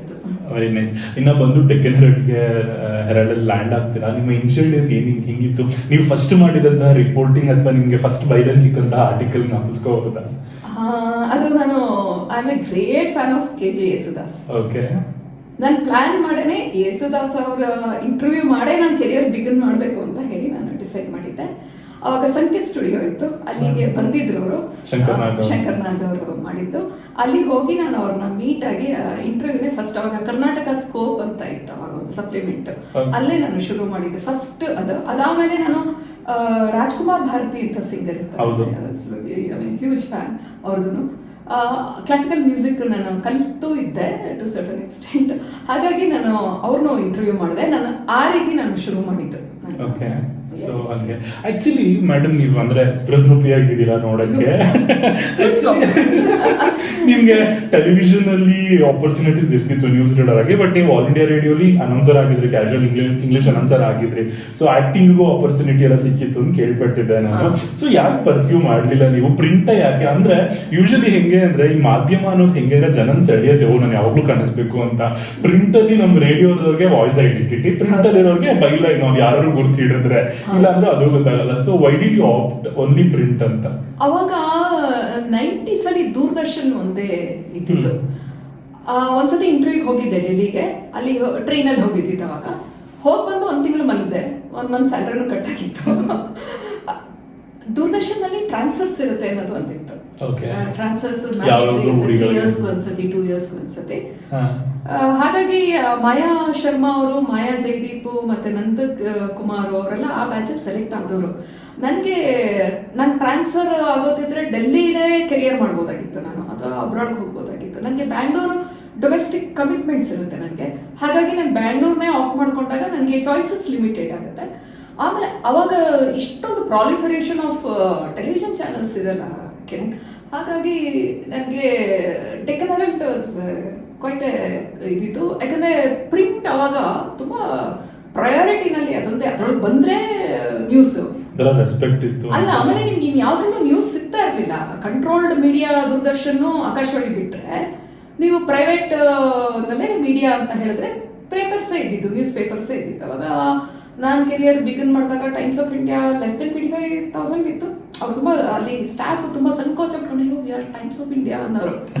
ಐಡೆಂಟಿಟಿ ಇರ್ತಾ ಇರಲಿಲ್ಲ ಅವ್ರಿಗೆ. ಡೆಕ್ಕನ್ ಹೆರಾಲ್ಡ್ ಅಂತ Prajavani especially, that is voice of public ಅನ್ನೋ ಥರ ಇತ್ತು. ಹಾಗಾಗಿ ನಾನು ರೈಟ್ ಫೋರಮಲ್ಲೇ ಇದ್ದೆ. ನನಗೆ ಯಾವತ್ತೂ ಅದು Akashvani I never consider, because ಅಲ್ಲಿ ಕನ್ನಡ ತುಂಬ ಇರುತ್ತೆ. ನಾನು ಒಂದ್ಸತಿ ಹೇಳಬೇಕಿದ್ದು, ರೇಡಿಯೋ ಅಂದ ತಕ್ಷಣ ಇಲ್ಲಿ ಬಂದಾಗ ಅದೇನು ಹಾಕೊಂಡು ಬರ್ತಿತ್ತು. ಈ ಒಂದು ಅನೌನ್ಸ್ಮೆಂಟ್ ಏನೋ ಒಂದು ಪ್ರೋಗ್ರಾಮ್, ಅವಾಗಲೂ ಕರೆಂಟ್ ಅಫೇರ್ಸ್ ಮಾಡ್ಕೊಡ್ತಿದ್ದೆ. ನಿರ್ಮಲಾ ಅನ್ನೋರು ತುಂಬ ನನಗೆ ಎನ್ಕರೇಜ್ ಮಾಡಿದ್ರು, ಮತ್ತೆ ನಾಗಮಣೇಶ್ ಇವರು ತುಂಬ ಹೆಲ್ಪ್ ಮಾಡಿದ್ರು, ಸೀತಾಲಕ್ಷ್ಮಿ ಅವರೆಲ್ಲ ಇಂಟ್ರೊಡ್ಯೂಸ್ ಮಾಡಿದ್ರು. ಒಂದ್ಸತಿ ನನಗೆ ಹೇಗಿದ್ರು ಏನೋ ಪ್ರೋಗ್ರಾಮ್ ಮಾಡಿದೆ, ಮುಗಿಸ್ದೆ, ಒಂದು ಅನೌನ್ಸ್ಮೆಂಟ್ ಇತ್ತು, ನೀವೇ ಮಾಡಿಬಿಡಿ ಅಂತ. 125ನಲ್ಲೋ 130ನಲ್ಲೋ ಮಧ್ಯಾಹ್ನ ಇದು ಕ್ಲಾಸಿಕಲ್ ಮ್ಯೂಸಿಕ್ದು. ಅದು ನಾನು ಪಕ್ಕ ವಾದ್ಯ ಅನ್ನೋಕ್ಕೆ ಪಕ್ಕೆ ವಾದ್ಯ ಹೇಳಿದ್ದೆ. ಇಂದು ರಮೇಶ್ ಅವರು ಡೈರೆಕ್ಟರ್ ಓಡ್ಕೊಂಬಂದ್ರು, ಯಾರೋ ಒಬ್ರು ಹೊಸ ಒಂದು ಇನ್ಸ್ಟ್ರೂಮೆಂಟ್ ಕಂಡಿಡಿದಿದ್ದಾರೆ, ಯಾರವರು ಅಂತ ಹೇಳಿ. ದಟ್ ಈಸ್ ದ ಲಾಸ್ಟ್ ನನ್ನ ಇಂಗ್ಲೀಷಲ್ಲಿ ಇದು ಕನ್ನಡದಲ್ಲಿ ಅನೌನ್ಸ್ಮೆಂಟ್ಗೆ ಹೋಗಿದ್ದು. ಆಮೇಲೆ ಪ್ರೋಗ್ರಾಮ್ಸ್ ತುಂಬ ಎನ್ಕರೇಜ್ ಮಾಡಿದ್ರು ಆಕಾಶವಾಣಿನಲ್ಲಿ ನನಗೆ. ಓಕೆ. ಇನ್ನ ಪೊಲಿಟಿಕಲ್ ರಿಪೋರ್ಟರ್ ಆಗ್ತೀರಾ. ಒಬ್ಬ ಮಹಿಳೆಯಾಗಿ ಪೊಲಿಟಿಕಲ್ ರಿಪೋರ್ಟರ್ ನೀವೇ ಅಂದ್ರೆ ಆ ರಿಪೋರ್ಟಿಂಗ್ ನೀವೇ ಆಯ್ಕೆ ಮಾಡ್ಕೊಂಡಿದ್ದ, ಇಲ್ಲ ಅಂದ್ರೆ ನಿಮಗೆ ಸಂಸ್ಥೆಯಿಂದನೇ ಕೊಟ್ರ? ಅಂಡ್ ಹೆಂಗಿರ್ತಿತ್ತು ಮ್ಯಾಮ್ ಇನ್ಶಿಯಲ್ ಡೇಸ್ ಅಂದ್ರೆ ಪೊಲಿಟಿಕಲಿ ಡೀಲ್ ಮಾಡೋದು? ಆಕ್ಚುಲಿ ಸಾಕಷ್ಟು ಜನ ಗೊತ್ತಿಲ್ಲ, ರಾಜ್ಕುಮಾರ್ ಅವ್ರು ಕಿಡ್ನಾಪ್ ಆದಾಗ ನ್ಯೂಸ್ ಬ್ರೇಕ್ ಮಾಡಿದ್ದ ಆಶಾ ಮೇಡಮ್ ಆಕ್ಚುಲಿ ಕರ್ನಾಟಕಕ್ಕೆ. ಅಂಡ್ ಸಾಕಷ್ಟು ಜನ ಪೊಲಿಟಿಷಿಯನ್ಸ್ ಗಳ ಬಗ್ಗೆ ಎಲ್ಲ ಎಕ್ಸ್ಪೋಸ್ ಮಾಡಿದ್ದಾರೆ, ಅಂಡ್ ಮೈನಿಂಗ್ ಮಾಫಿಯಾ ಬಗ್ಗೆ ಎಕ್ಸ್ಪೋಸ್ ಮಾಡಿದ್ದಾರೆ. ತುಂಬಾ ಫ್ಯೂರಿಯಸ್ ಆಗಿ ಬರೆಯೋರು, ಯಾರಿಗೂ ಮುಲಾಜೆ ನೋಡ್ತಿರ್ಲಿಲ್ಲ. ಸೊ ಹೆಂಗಿತ್ತು ಮ್ಯಾಮ್ ಅಂದ್ರೆ ಪೊಲಿಟಿಷಿಯನ್ಸ್ ನಿಮ್ಮನ್ನ ಹೆಂಗ್ ಹ್ಯಾಂಡಲ್ ಮಾಡ್ತಿದ್ರು? And if I am not wrong, ಈ ಜಯೇಶ್ ಪಟೇಲ್ ಇರ್ಬೋದು, ಇಲ್ಲ ನಾಣಯ್ಯ ಅವ್ರು ಇರ್ಬೋದು, ಇಲ್ಲ ಯಾವುದೇ ಮಿನಿಸ್ಟರ್ಸ್ ಗಳನ್ನ ಎಸ್ ಎಂ ಕೃಷ್ಣ ಅವ್ರು ಇರ್ಬೋದು, ಇವ್ರ ಜೊತೆ ಎಲ್ಲ ತುಂಬಾ ವರ್ಕ್ ಮಾಡಿದಿರಾ ನೀವು. ಸೊ ಆ ದಿನಗಳ ಬಗ್ಗೆ ಹೇಳ್ಬೋದಾ? ಆಕ್ಚುಲಿ ನಾನು ಬಿಗಿನ್ ಮಾಡಿದ್ದು ಡೆಸ್ಕ್ ಅಲ್ಲಿ, ಕಿರಣ್. Okay. ನಾನು 3 years ಡೆಸ್ಕ್ ಅಲ್ಲೇ ಇದ್ದೆ ನಾನು. ಹ್ಮ್. ಅಲ್ಲಿ ಅವರು ನನಗೆ ಒಂದು ರಾಮಕೃಷ್ಣ ಹೆಗಡೆ ಅವರು ಎಕ್ಸ್ ಚೀಫ್ ಮಿನಿಸ್ಟರ್ ಆಗಿದ್ರು. ಅವರೊಂದು ಸ್ಪೀಚ್ ಎಲ್ಲೋ ಒಂದು ಕಡೆ ಕೊಟ್ಟರು, green belt of Bangalore is shrinking ಅಂತ ಹೇಳಿ. ನನಗೆ ಅದು ನನ್ನ ಎನ್ವೈರನ್ಮೆಂಟ್ ಎಕಾಲಜಿ ಬಗ್ಗೆ ತುಂಬಾ ಇಂಟ್ರೆಸ್ಟ್ ಇತ್ತು. ನಾನು ಅದು ಸ್ಪೆಷಲ್ ಇಂಟ್ರೆಸ್ಟ್ ತಗೊಂಡು ಡೆಸ್ಕ್ ಅಲ್ಲಿ ಇದ್ರು ನಾನು ಅದನ್ನ ಸ್ಟೋರಿ ಮಾಡಿದ್ದೆ. ಅವಾಗ mister Harikumar was the editor, owner editor. ಅವ್ರಿಗೆ ಆ ಸ್ಟೋರಿ ನೋಡಿದಾಗ ನನ್ನನ್ನು ಡೆಸ್ಕಿಂದ ರಿಪೋರ್ಟಿಂಗ್ ತರಬೇಕು ಅಂತ ಇಟ್ ವಾಸ್ ಹಿಸ್ ಇದು. ನಾನು ಭಾಳ ರೆಸಿಸ್ಟ್ ಮಾಡಿದೆ, ಬಿಕಾಸ್ ನನಗೆ ಮಾಡೋಕ್ಕಾಗತ್ತೋ ಇಲ್ವೋ ಅನ್ನೋ ಒಂದಿತ್ತು, ಅದು ಗೊತ್ತಿಲ್ಲ. ನಾನು ಜರ್ನಲಿಸಮ್ ಬ್ಯಾಕ್ಗ್ರೌಂಡ್ ಅಂತ ಬಂದಿರಲಿಲ್ಲ, ತಾನೇ ಕಲಿತಾ ಹೋಗ್ತಾ ಇದ್ದೆ ನಾನು. ಅವರು ಬಿಡಲಿಲ್ಲ, ಅವರು ಡೈರೆಕ್ಟ್ ಬರ್ಕೊಂಡ್ಬಿಡೋರಂತೆ. ಅವ್ರು ಹೇಳಿದ್ದು ಇಂಪ್ಲಿಮೆಂಟ್ ಆಗೋ ತನಕ he's to ensure that it is implemented. ಹಾಗಾಗಿ ನಾನು ರಿಪೋರ್ಟಿಂಗ್ ಹಾಕ್ತಾರೆ ನನಗೆ. ಸಿಟಿ ಬೀಟ್ ಅಂದರೆ ಸಿಟಿ ಜೂನಿಯರ್ಸ್ ಎಲ್ಲ ಸಿಟಿ ಬೀಟಿಂದನೇ ಶುರು ಮಾಡ್ತೀವಿ. ಕಾರ್ಪೊರೇಷನ್ ಮೀಟಿಂಗ್ಸ್ ಕವರ್ ಮಾಡೋಕ್ಕೆ ಸರ್. ಅವಾಗ ಸುರೇಶ್ ಕುಮಾರ್ ಅವರು ಕಾರ್ಪೊರೇಟ್ ಆಗಿರ್ತಾರೆ. So we both grew up, ಅವ್ರ ಫೀಲ್ಡಲ್ಲಿ, ನಾನು ನನ್ನ ಫೀಲ್ಡಲ್ಲಿ ತುಂಬ ಸಿಟಿ ಕವರ್ ಮಾಡಿದ್ದೀನಿ. ನಾನು ತುಂಬ ಜನಕ್ಕೆ ನಾನು ಬ್ರ್ಯಾಂಡ್ ಆಗಿರ್ಬೋದು ಪೊಲಿಟಿಕಲ್ ಕರೆಸ್ಪಾಂಡೆಂಟ್ ಅಂತ, ಬಟ್ ನನ್ನ ಫಸ್ಟ್ ಚಾಯ್ಸ್ ಸಿಟಿ. ಯಾಕಂದರೆ I love Bangalore, whatever it is shape and size ಇವಾಗ. ಹಾಗಾಗಿ ಬ್ಯಾಂಗ್ಳೂರ್ನ ಭಾಳ ಪ್ಯಾಷನೇಟ್ ಆಗಿ ಕವರ್ ಮಾಡ್ತಿದ್ದೆ. But political reporting it was my seniors' decision. Whether circumstances ಇಂದಾನೆ ಪೊಲಿಟಿಕಲ್ ಬ್ಯೂರೋ ಬಂದು, ಅಥವಾ whether they saw something they must have seen and they political ರಿಪೋರ್ಟಿಂಗಿಗೆ. ಯೂಶಲಿ ಪೊಲಿಟಿಕಲ್ ರಿಪೋರ್ಟಿಂಗ್ ಅಂತ ಹೇಳಿದ್ರೆ ಅಟ್ಸ್ ಒಂಥರ ಎಪಿಟೋಮ್ ಆಫ್ ಜರ್ನಲಿಸಮ್ ರಿಪೋರ್ಟಿಂಗ್ ಅಲ್ಲಿ ಅದೊಂದು ಕಷ್ಟ ಸಿಗೋದು ಅನ್ನೋ ತರ ಎಲ್ಲ ಇತ್ತು. ಬಟ್ ನನಗೆ ಅದು ಯಾವತ್ತೂ ಹಂಗೆ ಅನ್ನಿಸ್ಲಿಲ್ಲ. ಅಂದ್ರೆ ರೆಸ್ಪಾನ್ಸಿಬಿಲಿಟಿ ಅನ್ಸ್ಬಿಡ್ತು ಪೊಲಿಟಿಕಲ್ ರಿಪೋರ್ಟಿಂಗ್ ಅಲ್ಲಿ. ಏನಾಗುತ್ತೆ ಅಂದ್ರೆ ಪೊಲಿಟಿಕಲ್ ರಿಪೋರ್ಟಿಂಗ್ ಅಂದ್ರೆ it is not just going behind politicians, ಅದು policy process plus political parties business ಆಗುತ್ತೆ. ಈ ಪಾಲಿಸಿ ಪ್ರೋಸೆಸ್ ಏನಾಗುತ್ತೆ ಅಂತ ಹೇಳಿದ್ರೆ ಬಹಳ ಅಕಾಡೆಮಿಕ್ ಅಪ್ರೋಚ್ ಬೇಕಾಗುತ್ತೆ. ಈಗ ಬಡ್ಜೆಟ್ ಡಾಕ್ಯುಮೆಂಟ್ ಓದೋದಾಗ್ಬೋದು, ಎಕನಾಮಿಕ್ ಸರ್ವೇಸ್ ಆಗ್ಬೋದು, BBMP ಒಂದು ಬಡ್ಜೆಟ್ ಡಾಕ್ಯುಮೆಂಟು, ಇದನ್ನು ಸೀರಿಯಸ್ ಆಗಿ ಓದಬೇಕಾಗುತ್ತೆ. ಒಂದು ಪ್ರಿಂಟಿಗೆ ಬರೆಯೋದಕ್ಕೂ ಟೆಲಿವಿಷನ್ನು ರೇಡಿಯೋ ಕವರ್ ಮಾಡೋಕ್ಕೂ ಭಾಳ ವ್ಯತ್ಯಾಸ ಇರುತ್ತೆ. ಆ ಸೀರಿಯಸ್ನೆಸ್ ಇಂದ ಓದೋದಿದೆಯಲ್ಲ, ಸ್ಟೂಡೆಂಟ್ ಆಗಿಬಿಡ್ತೀವಿ ನಾವು, every day we are student. ಅಲ್ಲಿ ನನಗೆ ತುಂಬ ಲರ್ನಿಂಗ್ಗೆ ಆಪರ್ಚುನಿಟೀಸ್ ಇತ್ತು. ಹಾಗೆ ಆಪರ್ಚುನಿಟೀಸ್ ಬರ್ತಾ ಹೋಯಿತು. ನಾನು ಸ್ಟೋರೀಸ್ ಮಾಡ್ದಂಗೂ ಮ್ಯಾನೇಜ್ಮೆಂಟ್ಗೆ probably 3 brothers owners, printers Mysore ಲಿಮಿಟೆಡಲ್ಲಿ. ನಾನು ಆಲ್ 3 brothers ಅವರ ಲೀಡರ್ಶಿಪ್ ಅಲ್ಲಿ ನಾನು ವರ್ಕ್ ಮಾಡಿದ್ದೀನಿ. So they thought that I am fit for this, potential ಇದೆ, ಮಾಡ್ತಾರೆ ಇರ್ಬೋದು ಅಂತ ಹೇಳ್ಬೋದು. Probably they liked the way I was handling. Okay, ನಂಗೆ ವೆರಿ ಇಂಟ್ರೆಸ್ಟಿಂಗ್ ಅಂದಿದ್ದು ವೀರಪ್ಪನ ಮೀಟ್ ಮಾಡಬೇಕು ಅಂತ ಲಗೇಜ್ ಎಲ್ಲ ಪ್ಯಾಕ್ ಮಾಡ್ಕೊಂಡಿದ್ರಂತೆ ರಾಜ್ಕುಮಾರ್ ಕಿಡ್ನಾಪ್ ಆದಾಗ. ಆ ಇನ್ಸಿಡೆಂಟ್ ಹೇಳ್ಬೋದಾ? ನೀವೇ ಫಸ್ಟ್ ಬ್ರೇಕ್ ಮಾಡಿದ್ ನ್ಯೂಸ್ ಪೇಪರ್ ಅಲ್ಲಿ? ಇಲ್ಲ, ನಂಗೆ ಗೊತ್ತಿಲ್ಲ ನಾನು ಬ್ರೇಕ್ ಮಾಡೋದ್ಮೇಲೆ, ಬಟ್ ಎಕ್ಸ್ಟೆನ್ಸಿವ್ ಆಗಿ ಕವರ್ ಮಾಡಿದ್ದೀನಿ ನಾನು. ಯಾಕಂದ್ರೆ ಮೈಸೂರಲ್ಲಿ ತುಂಬಾ ಜನ ಆಕ್ಟಿವ್ ಆಗಿ ಜರ್ನಲಿಸ್ಟ್ಗಳು ಇದ್ರು ಅವಾಗ. ರಾಜ್ಕುಮಾರ್ ಕಿಡ್ನಾಪ್, ಬಟ್ ಬೆಂಗಳೂರು ಮಟ್ಟಕ್ಕೆ ಸುದ್ದಿ ಕೊಟ್ಟಿದ್ದೀನಿ, ತುಂಬಾ ಸುದ್ದಿ ಕೊಡ್ತಾ ಇದ್ದೆ. ಅದೇನಂತ ಹೇಳಿದ್ರೆ 108 ದಿನ ರಾಜ್ಕುಮಾರ್ ಅವರು ಕಿಡ್ನಾಪ್ ಆಗಿ ನನಗೆ ಡೈಲಿ ವಿಧಾನಸೌಧಕ್ಕೆ ಹೋಗೋದು, ಕವರ್ ಮಾಡೋದು. ಇಲ್ಲಿಂದ ಕುತ್ಕೊಂಡು ಎಷ್ಟು ಕವರ್ ಮಾಡೋಕ್ಕಾಗುತ್ತೆ? ಮೈಸೂರಲ್ಲಿ ಯಾವುದೋ ಚಾಮರಾಜನಗರ ಅಥವಾ ತಮಿಳುನಾಡು ಎಲ್ಲೋ ಬಾರ್ಡರ್ನಲ್ಲಿ ಡಿಸ್ಟ್ರಿಕ್ಟ್ನಲ್ಲಿ ಹೈಡ್ಔಟ್ ಇದ್ರೆ ನಾನು ಎಷ್ಟು ಎಲ್ಲ ನಮ್ಮ ಒಂದು ಸೋರ್ಸಸ್ನ ಎಕ್ಸಾಸ್ಟ್ ಆಗ್ತಾ ಬಂದೆ. ಒಂದಿನ ಆವಾಗ ಯಡಿಯೂರಪ್ಪನವರು MLA ಅಪೋಸಿಷನ್ ಲೀಡರ್ ಇರ್ತಾರೆ, ಅವರೊಂದು ಪ್ರೆಸ್ ಕಾನ್ಫರೆನ್ಸ್ ಕಮ್ ಲಂಚ್ಗೆ ಮಧ್ಯಾಹ್ನ ಗೌರ್ಮೆಂಟ್ ಕ್ವಾರ್ಟರ್ಸ್ನಲ್ಲಿ ಕರ್ತಾರೆ, ಮಿನಿಸ್ಟರ್ಸ್ ಕ್ವಾರ್ಟರ್ಸ್ ಅಂತ ಇದೆ. ಅಲ್ಲಿ ಪೊನ್ನಾಚಿ ಮಹದೇವ ಅಂತ ಹೇಳಿ ಅವನು ವೀರಪ್ಪನ ಮಧ್ಯೆ ಸರ್ಕಾರ ಮತ್ತೆ ವೀರಪ್ಪನ ಮಧ್ಯೆ ಕೊಂಡಿ ತಂದಿರ್ತಾನೆ ಅಂತ ಕ್ಲೇಮ್ ಮಾಡಿದ್ದ. ಆದಾಗ ಮಹದೇವಪ್ಪ ಅವರು ಗುಂಡ್ಲುಪೇಟೆ MLA ಅವಾಗ ಅವರು ಇದ್ರು, ಮಹದೇವ್ ಪ್ರಸಾದ್ ಸಾರಿ, ನನ್ಗೆ ಒಳ್ಳೆ ಅವರು ಕಾಂಟ್ಯಾಕ್ಟ್ ಇದ್ರು. ಅವರು ಒಂದು ಸಜ್ಜನ ರಾಜಕಾರಣಿ, ಒಳ್ಳೆ ಸ್ಟೋರೀಸ್ ಕೊಡೋರು ನನಗೆ. ಅವ್ರದ್ದು ಕಾನ್ಸ್ಟಿಟ್ಯೂಯನ್ಸಿ ಇದು. ನಾನು ಪೊನ್ನಾಚಿನ ಮಾತಾಡಿಸ್ಬಿಟ್ಟು ಹೋಗೋಣ, ನೀವು ಹೋಗ್ತಿದ್ದಾರಲ್ಲ ವೀರಪ್ಪನ ಜೊತೆಗೆ, ನಾನು ಬರ್ಬೋದಾಗಿತ್ತು. ಅವರು ಯಾತಕ್ಕೆ ವೈ ನಾಟ್ ಅಂತ ಹಂಗಂದ್ರು. ಎಷ್ಟು ಗಂಟೆಗೆ ರೆಡಿ ಆಗಿರಲಿ? ಸಂಜೆ ರೆಡಿ ಆಗಿಬಿಡಿ ಅಂತ ಹೇಳಿದ್ರು. ಅಂದ್ರೆ ಒಂದು ಸಿಚುಯೇಷನ್, ಆ ವ್ಯಕ್ತಿ ಬೆಂಗಳೂರಲ್ಲಿ ಇಷ್ಟೇ ನಾವು ವೀರಪ್ಪನ್ನ ಅರ್ಥ ಮಾಡ್ಕೋತೀವಿ ಅಂದ್ರೂ ಅದು ಸಾಕಾಗಲ್ಲ. ನಾನಿನ್ನೂ ಆ ಕೆರಿಯರ್ ಬಿಗಿನ್ ಮಾಡ್ತಾ ಇದ್ದೋಳು. ನನ್ಗೆ ಏನಾದ್ರೂ ಅಂದಾಜಿಲ್ಲದೆ ಒಂದು ಜರ್ನಲಿಸಮ್ ಮಾಡೋದಿರ್ತಲ್ಲ ಅಂತ ಫುಲ್ ರೆಡಿ ಆಗಿದ್ದೆ ನಾನು, ಹೋಗ್ಬಿಡೋದು ಸಂಜೆ ಅಂತ. ಅದು ಹೆಂಗೋ ಅದು MLA ಗೊತ್ತಾಗಿ, ಯಡಿಯೂರಪ್ಪನವ್ರಿಗೆ ಗೊತ್ತಾಗಿ, ಮನೆಗೆ ಬಂದದು ಮೆಸೇಜ್. ದಯವಿಟ್ಟು ನಮ್ಗೆ ಈಗ ಆಲ್ರೆಡಿ ನಮ್ಗೆ ಸಿಕ್ಕಾಪಟ್ಟೆ ಪ್ರಾಬ್ಲಮ್ ಇದೆ, ಲಾ ಅಂಡ್ ಆರ್ಡರ್ ಅಂತಲ್ಲ, ಇನ್ನು ನೀವು ಹೋಗಿ ಒಬ್ರು ಮೀಡಿಯಾ ಪರ್ಸನ್ ಅಲ್ಲಿ ಸಿಕ್ಕಾಪಟ್ಟು ವೀರಪ್ಪನ್ ಅಷ್ಟು ಈಸಿ ಇದೆ ಅನ್ಕೊಂಡಿದ್ದೀರಾ, ನಿಮ್ಗೆ ಅಂದಾಜಿಲ್ಲ ಅಂತ ಹೇಳಿದ್ರು. ಆಮೇಲೆ ಬಹಳ ಡಿಸಪಾಯಿಂಟ್ ಆಗೋಗಿತ್ತು, ಈ ಮಕ್ಕಳಿಗೆ ಚಾಕ್ಲೇಟು ಐಸ್ ಕ್ರೀಮು ಕೊಡ್ಸಲ್ಲ ಆಮೇಲೆ ಏನು ಮಾಡೋಕ್ಕಾಗಲಿಲ್ಲ. ಇದು ಹಿಂಗಲ್ವ, ಈ ರೀತಿ ಅಲ್ವಾ ಅಪ್ರೋಚು ಅಂತ ಅನ್ನಿಸ್ತು. ಬಟ್ ಸ್ಟೋರೀಸ್ ಮಾತ್ರ ಬೇಕಾದಷ್ಟು ಮಾಡಿದೆ ನಾನು. ಅವಾಗ ದಿನಕರ್ ಅವರು ಚೀಫ್ ಇದಿರ್ತಾರೆ ಪೊಲೀಸ್ ಡಿಪಾರ್ಟ್ಮೆಂಟು, ನನಗೆ ಒಂದು ಒಳ್ಳೆ ರ್ಯಾಪೋ ಇರುತ್ತೆ. ಬೇಕಾದಷ್ಟು ಸ್ಟೋರೀಸ್ ಮಾಡಿದೆ. ಸ್ಟ್ರೆಸ್ ಆಯ್ತಂದ್ರೆ ರಾಜ್ಕುಮಾರ್ ಕಿಡ್ನಾಪ್ ಆದಾಗ ಹೈಲಿ ಸ್ಟ್ರೆಸ್ಫುಲ್ ಡೇಸ್ ಅದು ನನಗೆ ಆಸ್ ಎ ಜರ್ನಲಿಸ್ಟ್. ಆಕ್ಚುಲಿ ಈಗ ಈ ಮಂತ್ ಅಂದ್ರೆ ರಾಜ್ಕುಮಾರ್ ಹುಟ್ಟುಹಬ್ಬ ಬರುತ್ತೆ. ಸೊ ಈ ದಿನದಲ್ಲಿ ನೆನೆಸ್ಕೋಬೇಕಾದ್ರೆ ನಿಮ್ಗೆ ಹೆಂಗಿತ್ತು ಅವಾಗ ಅಂತ ಆ ರಿಪೋರ್ಟ್ ಪ್ರತಿದಿನ ಮಾಡಿಸಿದಾಗ ಜನಗಳು ಹೆಂಗ್ ಸ್ಪಂದಿಸೋರು? ಲೈಕ್ ನಿಮ್ಗೆ ಅಂದ್ರೆ ಎವ್ರಿ ಡೇ ನೀವು ಕೊಡ್ಬೇಕಾದ್ರೆ ಯೋಚನೆ ಮಾಡಿ ಸುದ್ದಿ ಕೊಡ್ಬೇಕಿತ್ತು, ಏನ್ ಕೊಟ್ರು ಇಮಿಡಿಯೇಟ್ ಆಗಿ ಫೈರ್ ಆಗ್ಬಿಡೋದು. ಸೊ ಫಿಲ್ಟರ್ ಮಾಡಿ ಕೊಡ್ಬೇಕಿತ್ತು ಏನ್ ಹೇಳ್ಬೇಕು ಅಂತ. ಸೊ ನಿಮ್ಗೆ ಹೆಂಗಿರೋದು ಸ್ಟ್ರೆಸ್ ಅಂದ್ರೆ ದಿನ ಹೋಗಿ ಕವರ್ ಮಾಡೋದಕ್ಕೆ? ನ್ಯೂಸ್ ಬಿಟ್ರೆ ಇನ್ನೇನು ಕೊಡ್ಲೇಬಾರ್ದು ಅಂತ ಒಂದು ಗ್ರೌಂಡ್ ಪ್ರಿನ್ಸಿಪಲ್ ನಮ್ಮ ಪತ್ರಿಕೆದು ಇತ್ತು, ಮತ್ತೆ ಅದು ನನ್ನ ಲೆವೆಲಲ್ಲೂ ಇತ್ತದು. ನನಗೆ ಕನ್ಫರ್ಮ್ ಆಗಬೇಕು ಅಂತ, ಆ ಕನ್ಫರ್ಮ್ ಆಗೋ ಅಷ್ಟೊತ್ತಿಗೆ ಒಂದೊಂದ್ಸತಿ ಮಿಸ್ ಆಗ್ಬೋದೇನೋ, ಬಟ್ ಆ ರೀತಿ ಆಗಿರಲಿಲ್ಲ. ಯಾರೋ ಒಬ್ರು ಒಂದು ನ್ಯಾಷನಲ್ ಡೈಲಿ ಮೈಸೂರಲ್ಲಿ ಕೂತ್ಕೊಂಡು ರಾಜ್ಕುಮಾರ್ ಸ್ಪಾಟೆಡ್ ಬೇತಿಂಗ್ ವಿತ್ ವೀರಪ್ಪನ್ ಅಂತ ಬರೆದ್ರು. ಅದನ್ನ ನೀವು ಕನ್ಫರ್ಮ್ ಮಾಡಿ ಅಂತ ನನ್ನ ಸೀನಿಯರ್ಸ್ ಹೇಳಿ, ಎಲ್ಲಿಂದ ಕನ್ಫರ್ಮ್ ಮಾಡಿ, ಯಾಕೆ ಕನ್ಫರ್ಮ್ ಮಾಡ್ತಾರೆ ಅಷ್ಟೇ ಹಮಾಮ್ ಬಾತ್ ಅಲ್ಲಿ ತಗೊಳ್ತಾ ಇದ್ರೆ ನಾವು ಈಸಿಗೆ ಹೋಗಿ ಕರ್ಕೊಂಬರ್ಬೋದಲ್ಲ ರಾಜ್ಕುಮಾರ್ನ ಅಂತ. ಅಂದ್ರೆ ಒಂದು ಲಾಜಿಕ್ ಕಾಮನ್ ಸೆನ್ಸ್ ಇಲ್ಲದೆ ಅಂತ ಸ್ಟೋರೀಸ್ ಬಂದಾಗ ನೀವು ಮಾಡಲ್ಲ ಅಂತ ಹೇಳಿದ್ರೆ ಎಲ್ಲಿಂದ ಮಾಡೋದು? ಆದ್ರೆ ಐ ಮೀನ್ ಮಾಡಲ್ಲ ಅಂತ ನಾನು ಡಿಸೈಡ್ ಮಾಡಿಬಿಟ್ಟಿದ್ದೆ. ಬಟ್ ನಾನೇ ಬಹಳ ಜೂನಿಯರ್ ಇದ್ದೋಳು ಸೀನಿಯರ್ ಆಗಿಬಿಟ್ಟಿದ್ದೆ, ಕವರ್ ಮಾಡಲೇಬೇಕಿತ್ತು. ಆಥೆಂಟಿಕ್ ಆಗಿ ಸ್ಟೋರೀಸ್ ನಂಗೆ ಅದಕ್ಕಿಂತ ಕಿರಣ್ ಒಂದು ಹೇಳಬೇಕು, I don't know earlier have shared this ಅಂತ. ಎಸ್ ರಮೇಶ್ ಅಂತ ಹೇಳಿ ಒಬ್ರು ಮಿನಿಸ್ಟರ್ ಇರ್ತಾರೆ, ಅವರು ಕನ್ನಡ ಕಲ್ಚರ್ ಮಿನಿಸ್ಟರ್. ಅದರ ಸ್ಲಮ್ ರಮೇಶ್ ಅಂತಾನೆ ಅವರು ಫೇಮಸ್ ಆಗಿರ್ತಾರೆ, ಕಾಂಗ್ರೆಸ್ ಇರ್ತಾರೆ. ಒಂದು ಕುಣಿಗಲಲ್ಲಿ ಯಾವುದೋ ಒಂದು ಎಲೆಕ್ಷನ್, ಯಾವುದೋ ಒಂದು ಬೈ ಎಲೆಕ್ಷನ್ ಅನಿಸುತ್ತೆ, I don't remember the year. ಅವರು ಪ್ರೊಸೆಷನ್ ವೈಕೆ ರಾಮಯ್ಯ ಅಂತ ಒಬ್ರು ಕುಣಿಗಲ್ ಮೇಲೆ ಪ್ರೊಟೆಸ್ಟ್ ಏನೋ ಒಂದು ಆಗ್ತಾ ಇರುತ್ತೆ. ಅವಾಗ ರಮೇಶ್ ಅವರು ಕುಣಿಗಲ್ IB-ನಲ್ಲಿ ಇರ್ತಾರೆ. ಅವಾಗ ಒಂದು ಫೈರಿಂಗಲ್ಲಿ ಒಬ್ಬ ಫಾರ್ಮರ್ ಸತ್ತೋಗ್ತಾನೆ, ಗನ್ಮನ್ನು ಓಪನ್ ಮಾಡ್ತಾನೆ ಮಿನಿಸ್ಟರ್ಗೆ, ಯಾಕಂದರೆ ಪ್ರೊಟೆಸ್ಟ್ ಬರ್ತಿರುತ್ತೆ, ಅದಕ್ಕೆ ಹೆದರಿ ಅವನು ಫೈರ್ ಮಾಡಿಬಿಡ್ತಾನೆ ಅಂತ. ಅದು ಜುಡಿಷಿಯಲ್ ಎನ್ಕ್ವೈರಿ ಆಗುತ್ತೆ. ಜುಡಿಷಿಯಲ್ ಎನ್ಕ್ವೈರಿ ಆಗಿ ಏನು ಹೊರಗಡೆ ಬರಲ್ಲ. ಯಾವತ್ತು ಜುಡಿಷಿಯಲ್ ಎನ್ಕ್ವೈರಿ ರಿಪೋರ್ಟ್ಸ್ ಸರ್ಕಾರಕ್ಕೆ ಹೋದರೆ ಅದು ಕೋಲ್ಡ್ ಸ್ಟೋರೇಜ್ಗೆ ಹೋದಂಗೆ ಹೊರಗಡೆ ಬರೋದಿಲ್ಲ.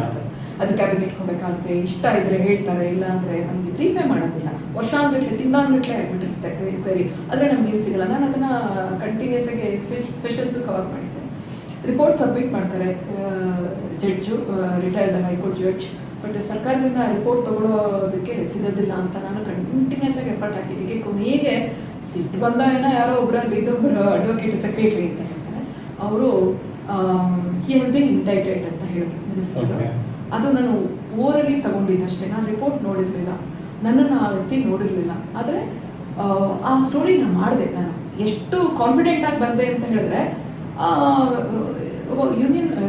ಸ್ಟೇಟ್ ಮಿನಿಸ್ಟರ್ ಇಂಡೈಟೆಡ್ ಇನ್ ಫೈರಿಂಗ್ ಅಂತ ಹೇಳಿದ್ರೆ it's A huge story. That was my exclusive. ಎಷ್ಟು ನಂಬಿಕೆ ಇತ್ತಂದ್ರೆ ಮ್ಯಾನೇಜ್ಮೆಂಟ್ಗೆ, ನನ್ನ ಸೀನಿಯರ್ಸ್ಗೆ, ನನ್ನ ಬಾಸಸ್ ಅಂತ ಯಾರನ್ನು ಕರೆಯಲ್ಲ, ಏನೋ ಕಲೀಗ್ಸ್ ಅಂತಾನೆ. ಆ ಇದರೊಳಗೆ ನನ್ನನ್ನು ಏನೂ ಕೇಳಲಿಲ್ಲ, ನಿನ್ನ ಹತ್ರ ರಿಪೋರ್ಟ್ ಇದೆಯಾ, ಕ್ಯಾನ್ ಯು ಫ್ರೀಕ್ ಅಂತ ಪ್ರೂಫ್ ಏನೂ ಕೇಳಲಿಲ್ಲ. ಥಾಮಸ್ ಅಂತ ಹೇಳಿ ಯೂನಿವರ್ಸಿಟಿ ಇಟ್ಟಿದ್ರು, ಅವರು ನಾನು ಕೊಟ್ಟೆ ಸ್ಟೋರಿ ಹಾಕಿದ್ರು. ಅದು next day everybody had to follow. ಕೊನೆಗೆ ಅದು ರಿಪೋರ್ಟ್ ಹಾಕ್ಬಿಟ್ಟು ನಾವು ಎಕ್ಸಾಮಿನೇಟ್ ಮಾಡ್ತಾರೆ, ಯಾಕಂದರೆ ಎವಿಡೆನ್ಸಸ್ ಎಲ್ಲ ಇದಾಗುತ್ತೆ. ಆಗ ನನ್ನ ಫಾದರ್ ಹೆದರಿದ್ರು, ಯಾಕಂದರೆ ಡೈಲಿ ನಾನು ರಾಜಾಜಿನಗರದಿಂದ ರೇಸ್ ಕೋರ್ಸ್ ರೋಡಲ್ಲೇ ಬರ್ತಿದ್ದೆ, ಅಲ್ಲೇ ರಮೇಶ್ ಅವ್ರ ಮನೆ ಇತ್ತು. ಡೈಲಿ ನಾನು ಪಾಸ್ ಆಗಬೇಕು. ಅವಾಗ ಫೋರ್ಸ್ ಮಾಡಿ ನನಗೊಂದು 2-3 ಡೇಸ್ ಲೀವ್ ಹಾಕ್ಸ್ಬಿಟ್ಟಿದ್ರು ಅಷ್ಟೇ. ನನಗೆ ಅದು ಯಾರು ತಲೆ ಕೆಡಿಸ್ಕೊತಾರೆ, ಏನೋ ಸ್ಟೋರಿ ಬಂದ್ಬಿಟ್ರೆ ಏನಾಗುತ್ತೆ ಅವ್ರಿಗೆ? ಏನೋ ಆಗಲ್ಲ, ಅವರು ದೇ ಆರ್ ಲೀಡರ್ಸ್ ಅಲ್ವಾ, ಅವ್ರ ಮಾಸ್ ಬೇಸೇ ಬೇರೆ ಇರುತ್ತೆ. ಪತ್ರಿಕೆ ಬಂದ ತಕ್ಷಣ ಏನಾಗತ್ತೆ ಅನ್ನೋ ಅಷ್ಟೆಲ್ಲ ಭ್ರಮೆ ನನಗೂ ಇಲ್ಲ.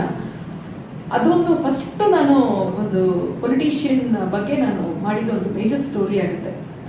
ಅದಾದಮೇಲೆ ಬೇಕಾದಷ್ಟು ಮ್ಯಾಮ್ ಆಕ್ಚುಲಿ ನಮಗೆ ಪೊಲಿಟಿಷಿಯನ್ಸ್ ಅಂದ್ರೆ ಮೂಗ್ ಮುರಿತೀವಿ ಅಸಡ್ಡೆ, ಬಿಕಾಸ್ ನಾವು ಕೇಳಿರೋದು ಬೇರೆ, ಬಿಕಾಸ್ ನಮಗೆ ಯಾರಿಗೂ ಪೊಲಿಟಿಷಿಯನ್ಸ್ ಗಳ ಜೊತೆ ವರ್ಕ್ ಮಾಡಕ್ ಅವಕಾಶ ಸಿಕ್ಕಿರಲ್ಲ. ಸೊ ನೀವು ಪೊಲಿಟಿಕಲ್ ರಿಪೋರ್ಟರ್ ಇದ್ದಿರಲ್ಲ. ಸೊ ನಿಮ್ಮ ಪ್ರಕಾರ ವಾಟ್ ಇಸ್ ಅ ಪೊಲಿಟಿಷಿಯನ್ ಅಂದ್ರೆ who is politician, true politician ಅಂದ್ರೆ ನಿಮ್ಮ ಪ್ರಕಾರ ಪೊಲಿಟಿಷಿಯನ್ ಅಂದ್ರೆ ಏನು ಅಂತ? ಅದಕ್ಕೆ ಒಂದು ಡೆಫಿನೇಷನ್ ಅಂತ ಕೊಡೋದು ಕಷ್ಟ ಆಗ್ಬೋದು. Because a politician has to be a ಒಂದು ಮಾಸ್ಗೆ ಲೀಡರ್ ಆಗಬೇಕು ಫಸ್ಟ್. ಹೌದು. ಇನ್ನೊಂದು ಅವರು ಪಾಲಿಸಿನಲ್ಲಿ ಅವರು ಎಷ್ಟು ಇನ್ವಾಲ್ವ್ ಆಗ್ತಾರೆ ಅನ್ನೋದು ಎರಡು ತರ ಇರುತ್ತೆ. ಕೆಲವರು ಮಾಸ್ ಲೀಡರ್ ಆಗೋದೇ ಇಲ್ಲ. For example let us take MC Nanaiah ಅವರು. ಅವರು ಕಂಟೆಸ್ಟ್ ಮಾಡಿ ಮಾಸಸ್ನ ಅಟ್ರಾಕ್ಟ್ ಮಾಡಿದ್ದು ನಾನು ನೋಡಲಿಲ್ಲ ಯಾವತ್ತೂ.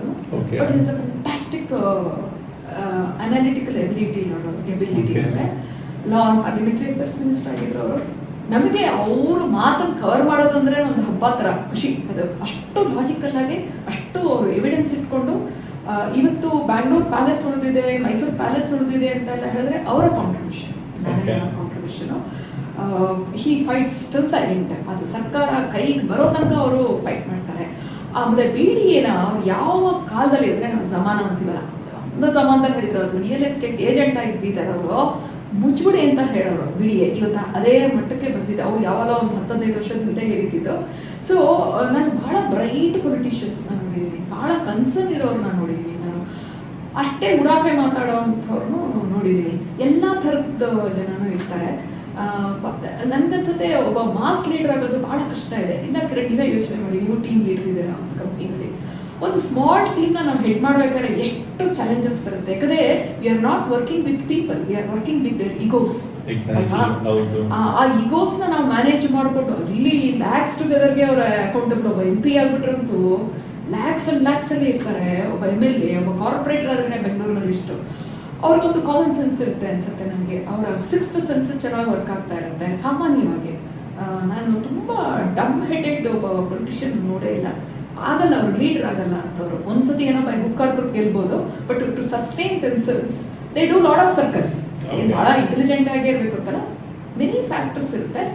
ಅವ್ರನ್ನ ನಾವು ಅಂಡರ್ ಎಸ್ಟಿಮೇಟ್ ಮಾಡಬಾರ್ದು. ಇವಾಗ ನೀವೇ ಪೊಲಿಟಿಷಿಯನ್, ನಾನು ಮುಂದೆ ಕೂತಾಗ ನಿಮ್ಮನ್ನ ಅಂಡರ್ ಎಸ್ಟಿಮೇಟ್ ಮಾಡಿದ್ರೆ ಅದು ನನ್ನ ಫೇಲ್ಯೂರ್ ಆಗ್ಬಿಡುತ್ತೆ.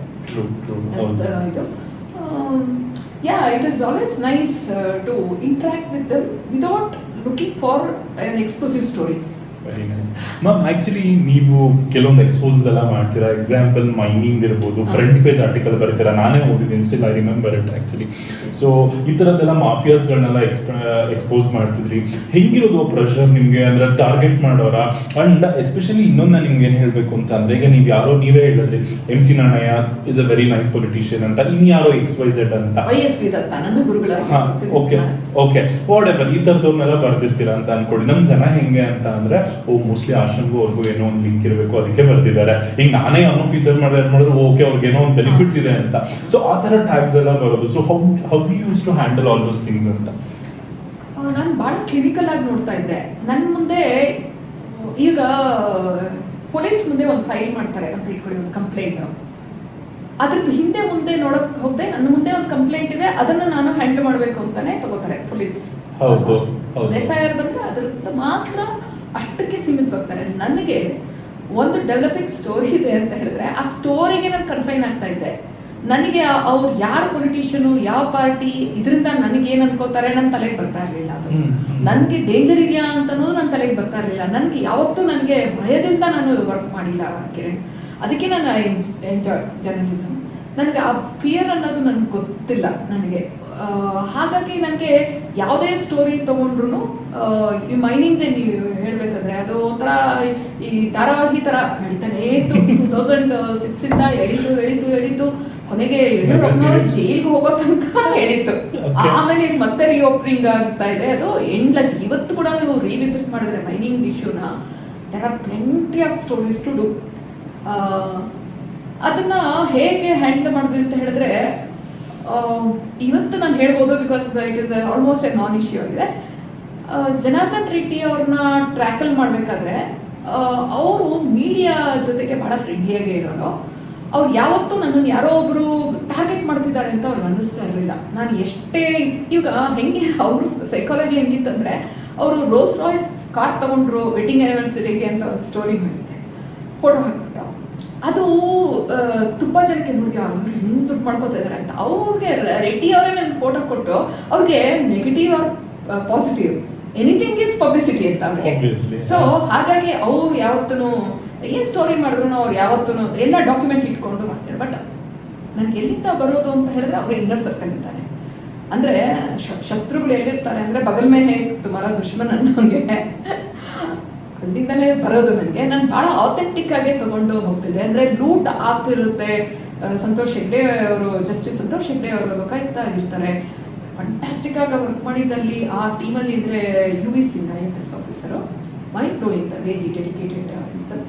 ಆ ಎಲ್ಲ ಎವಿಡೆನ್ಸ್ಗಳನ್ನ ಇಟ್ಕೊಂಡು ಮಾಡಿದ್ರಿಂದ ನನಗೆ ಯಾವ ಫಿಯರು ಇರ್ತಿರಲಿಲ್ಲ. ನನಗೆ ಯಾರೋ ನನಗೆ ನೀವು ಬರ್ದಿರೋದು ಇದು ಒಂದು ಲೈನಲ್ಲಿ ತಪ್ಪಿದೆ, ಒಂದು ವರ್ಡ್ ಯೂಸೇಜ್ ಕರೆಕ್ಟ್ ಇಲ್ಲ ಅಂತ ಹೇಳೋಕ್ಕಾಗಲಿಲ್ಲ.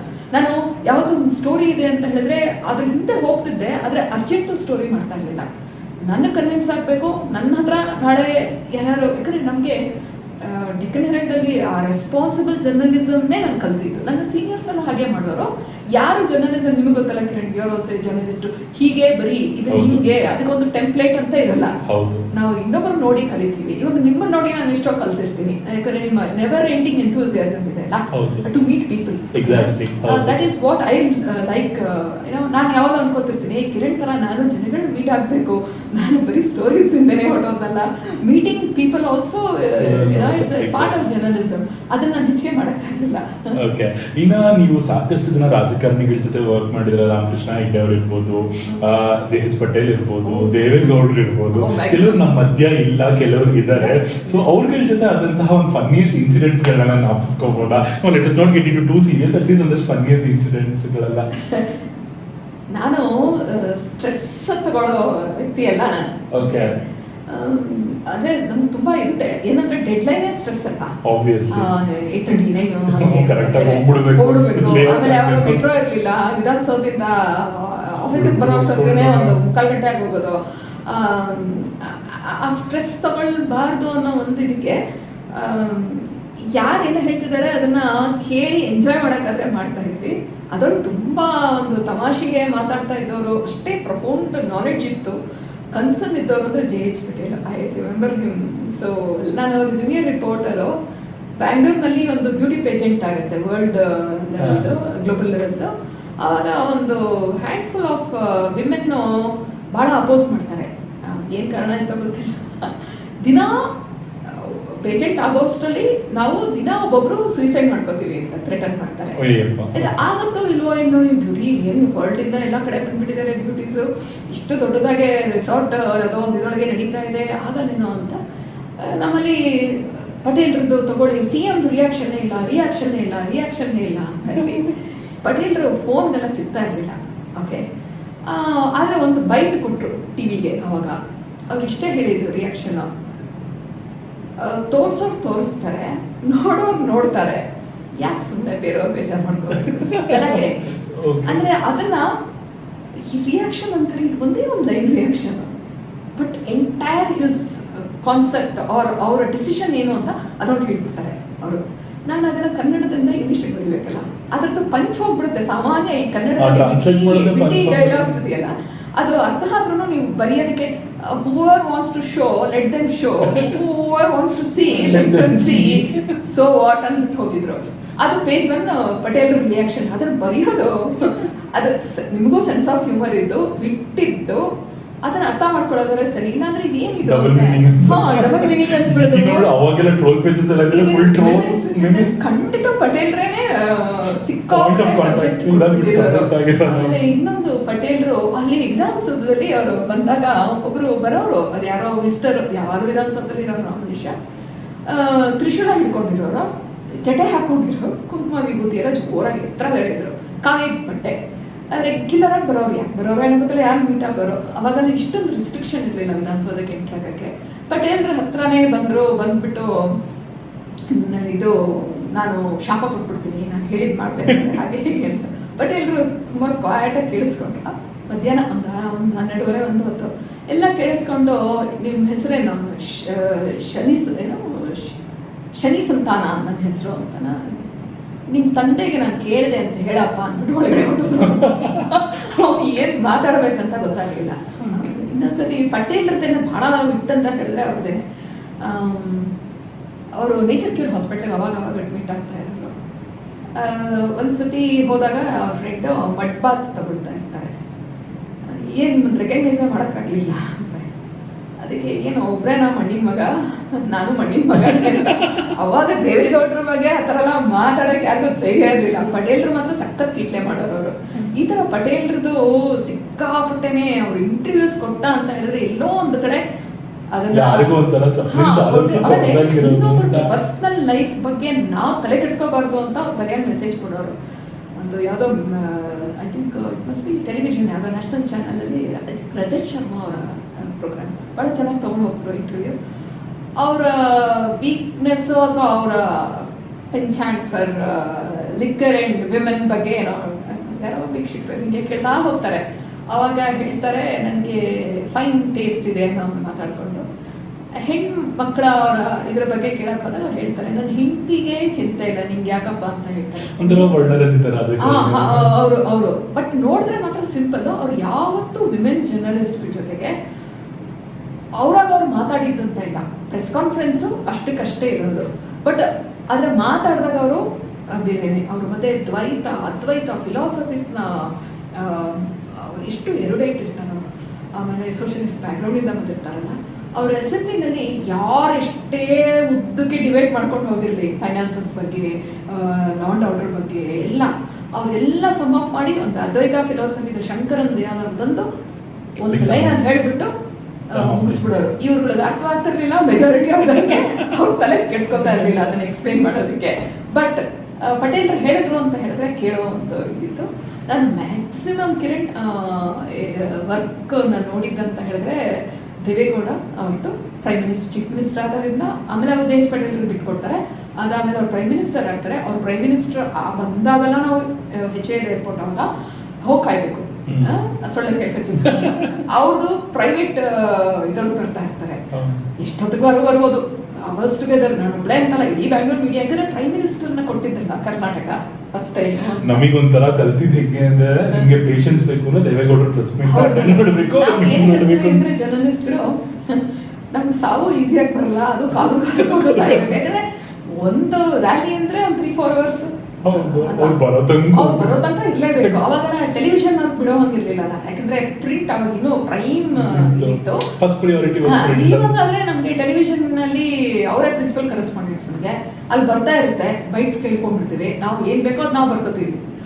ಆ ಒಂದು ಫೆಸಿಲಿಟಿ ಇರ್ಲಿಲ್ಲ ಅವಾಗ. ದೂರದರ್ಶನ್ ಒಂದು ಕೊಟ್ರೆ ಅದ್ ಯಾವ ಕಾಲ ಕೊಡೋರು ನಾವೇ ಹೋಗ್ತಾ ಹೋಗ್ಲೇಬೇಕಿತ್ತು. ಅವಾಗ ದೇವೇಗೌಡರನ್ನ ಬಹಳ ಹತ್ತಿರದಿಂದ ನಾನು ಅವ್ರಿಗೆ ನ್ಯಾಷನಲ್ ಮೀಡಿಯಾ ಅಂದರೆ ಬಹಳ ಇಂಟ್ರೆಸ್ಟು ಮತ್ತು ವೀಕ್ನೆಸ್ ಇತ್ತು ಅವ್ರಿಗೆ NDTV ಅವಾಗ NDTVನಲ್ಲೇ ಬರಬೇಕು. ಯಾಕಂದರೆ ಅವ್ರು ನ್ಯಾಷನಲ್ ಲೆವೆಲಲ್ಲಿ ಪಾಲಿಟಿಕ್ಸ್ ಮಾಡೋದಕ್ಕೆ ಏನು ಮಾಡ್ತಾಯಿದ್ರು ಭಾಳ ಪ್ಲ್ಯಾನ್ಡ್ ಆಗಿ ಮಾಡ್ತಾಯಿದ್ರು ಅವರು.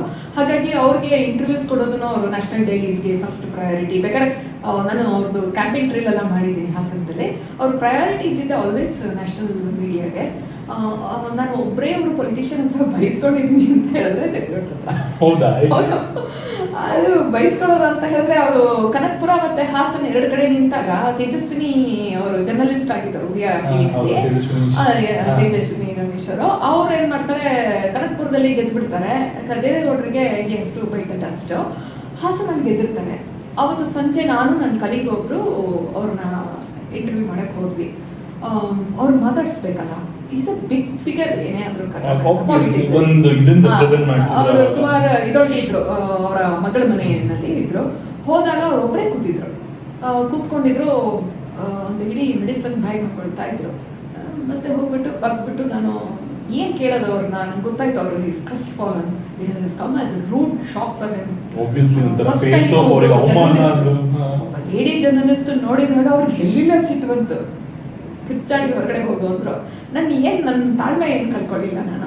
ನಂಗೆ ಗೊತ್ತಾಯ್ತು ಅವ್ರು ಯಾವ ಸ್ಟೇಟ್ ಆಫ್ ಮೈಂಡ್ ಅಲ್ಲಿ ಇದ್ದಾರೆ ಅಂತ ಹೇಳಿ. ಹಾಗಾಗಿ ಬಂದ್ಬಿಟ್ಟು ದತ್ತ ಅವರು, ವಯಸ್ವಿ ದತ್ತ ಅವ್ರಿಗೆ ಭಾಳ ಕ್ಲೋಸ್ ಅಲ್ಲ, ನನಗೆ ಫಿಸಿಕ್ಸ್ ಮ್ಯಾಥ್ಸ್ ಟೀಚರ್ ಕೂಡ ಅವರು. ಸರ್ ಇದೇನು ಸರ್ ಇಷ್ಟೊಂದು ಅಪ್ಸೆಟ್ ಆಗಿದ್ದಾರೆ ಅಂತ. ನೀನು ಇವತ್ತು ಯಾಕೆ ನೋಡಕ್ ಹೋದೆ ನೀನು ಹುಡುಕ್ತಿಯ ನೋಡು ಎಂತ ದಿನ ಅಂತಂದ್ರು. ನಮ್ಗೆ ಇವತ್ತೇ ಬೇಕಲ್ಲ. ನಂಗೆ ಅದ್ರ 3 ಪಿಕ್ಚರ್ ಸಿಕ್ಬಿಡ್ತು. ಅಂದ್ರೆ ಅವ್ರು ಏನ್ ಮಾತಾಡದೆ ಅವರ ಆಕ್ಷನ್ ಇತ್ತಲ್ಲ ಅದನ್ನ ಕ್ಯಾಪ್ಚರ್ ಮಾಡಿ ಕೊಟ್ಟಿದ್ದೆ ನಾನು. ಅದೊಂದೇ ಫಸ್ಟ್ ಟೈಮ್ ನಾನು ಒಂದು ದೇವೇಗೌಡರ ಇದೆ. But otherwise is very sweet man. ಕೇಳ್ತಾ ಇದ್ರೆ ಇಂಟರ್ವ್ಯೂಸ್ ಚೆನ್ನಾಗಿರುತ್ತೆ. ನಿಜ ಆಕ್ಚುಲಿ. ಅಂಡ್ ನೀವು ಇದೇ ಕರಿಯರ್ ಹೋಗ್ಬೇಕಾದ್ರೆ ಯೂಶಲಿ ಏನು ಅಂತ ಅಂದ್ರೆ ಕೆಲವೊಂದು ಇದರಲ್ಲಿ ಸೇಮ್ ಕರಿಯರ್ ಅವ್ರನ್ನ ಮದ್ವೆ ಆಗ್ತಾರೆ. ಇಂಜಿನಿಯರ್ಸ್ ಡಾಕ್ಟರ್ಸ್ ಮದ್ವೆ ಆಗ್ತಾರೆ.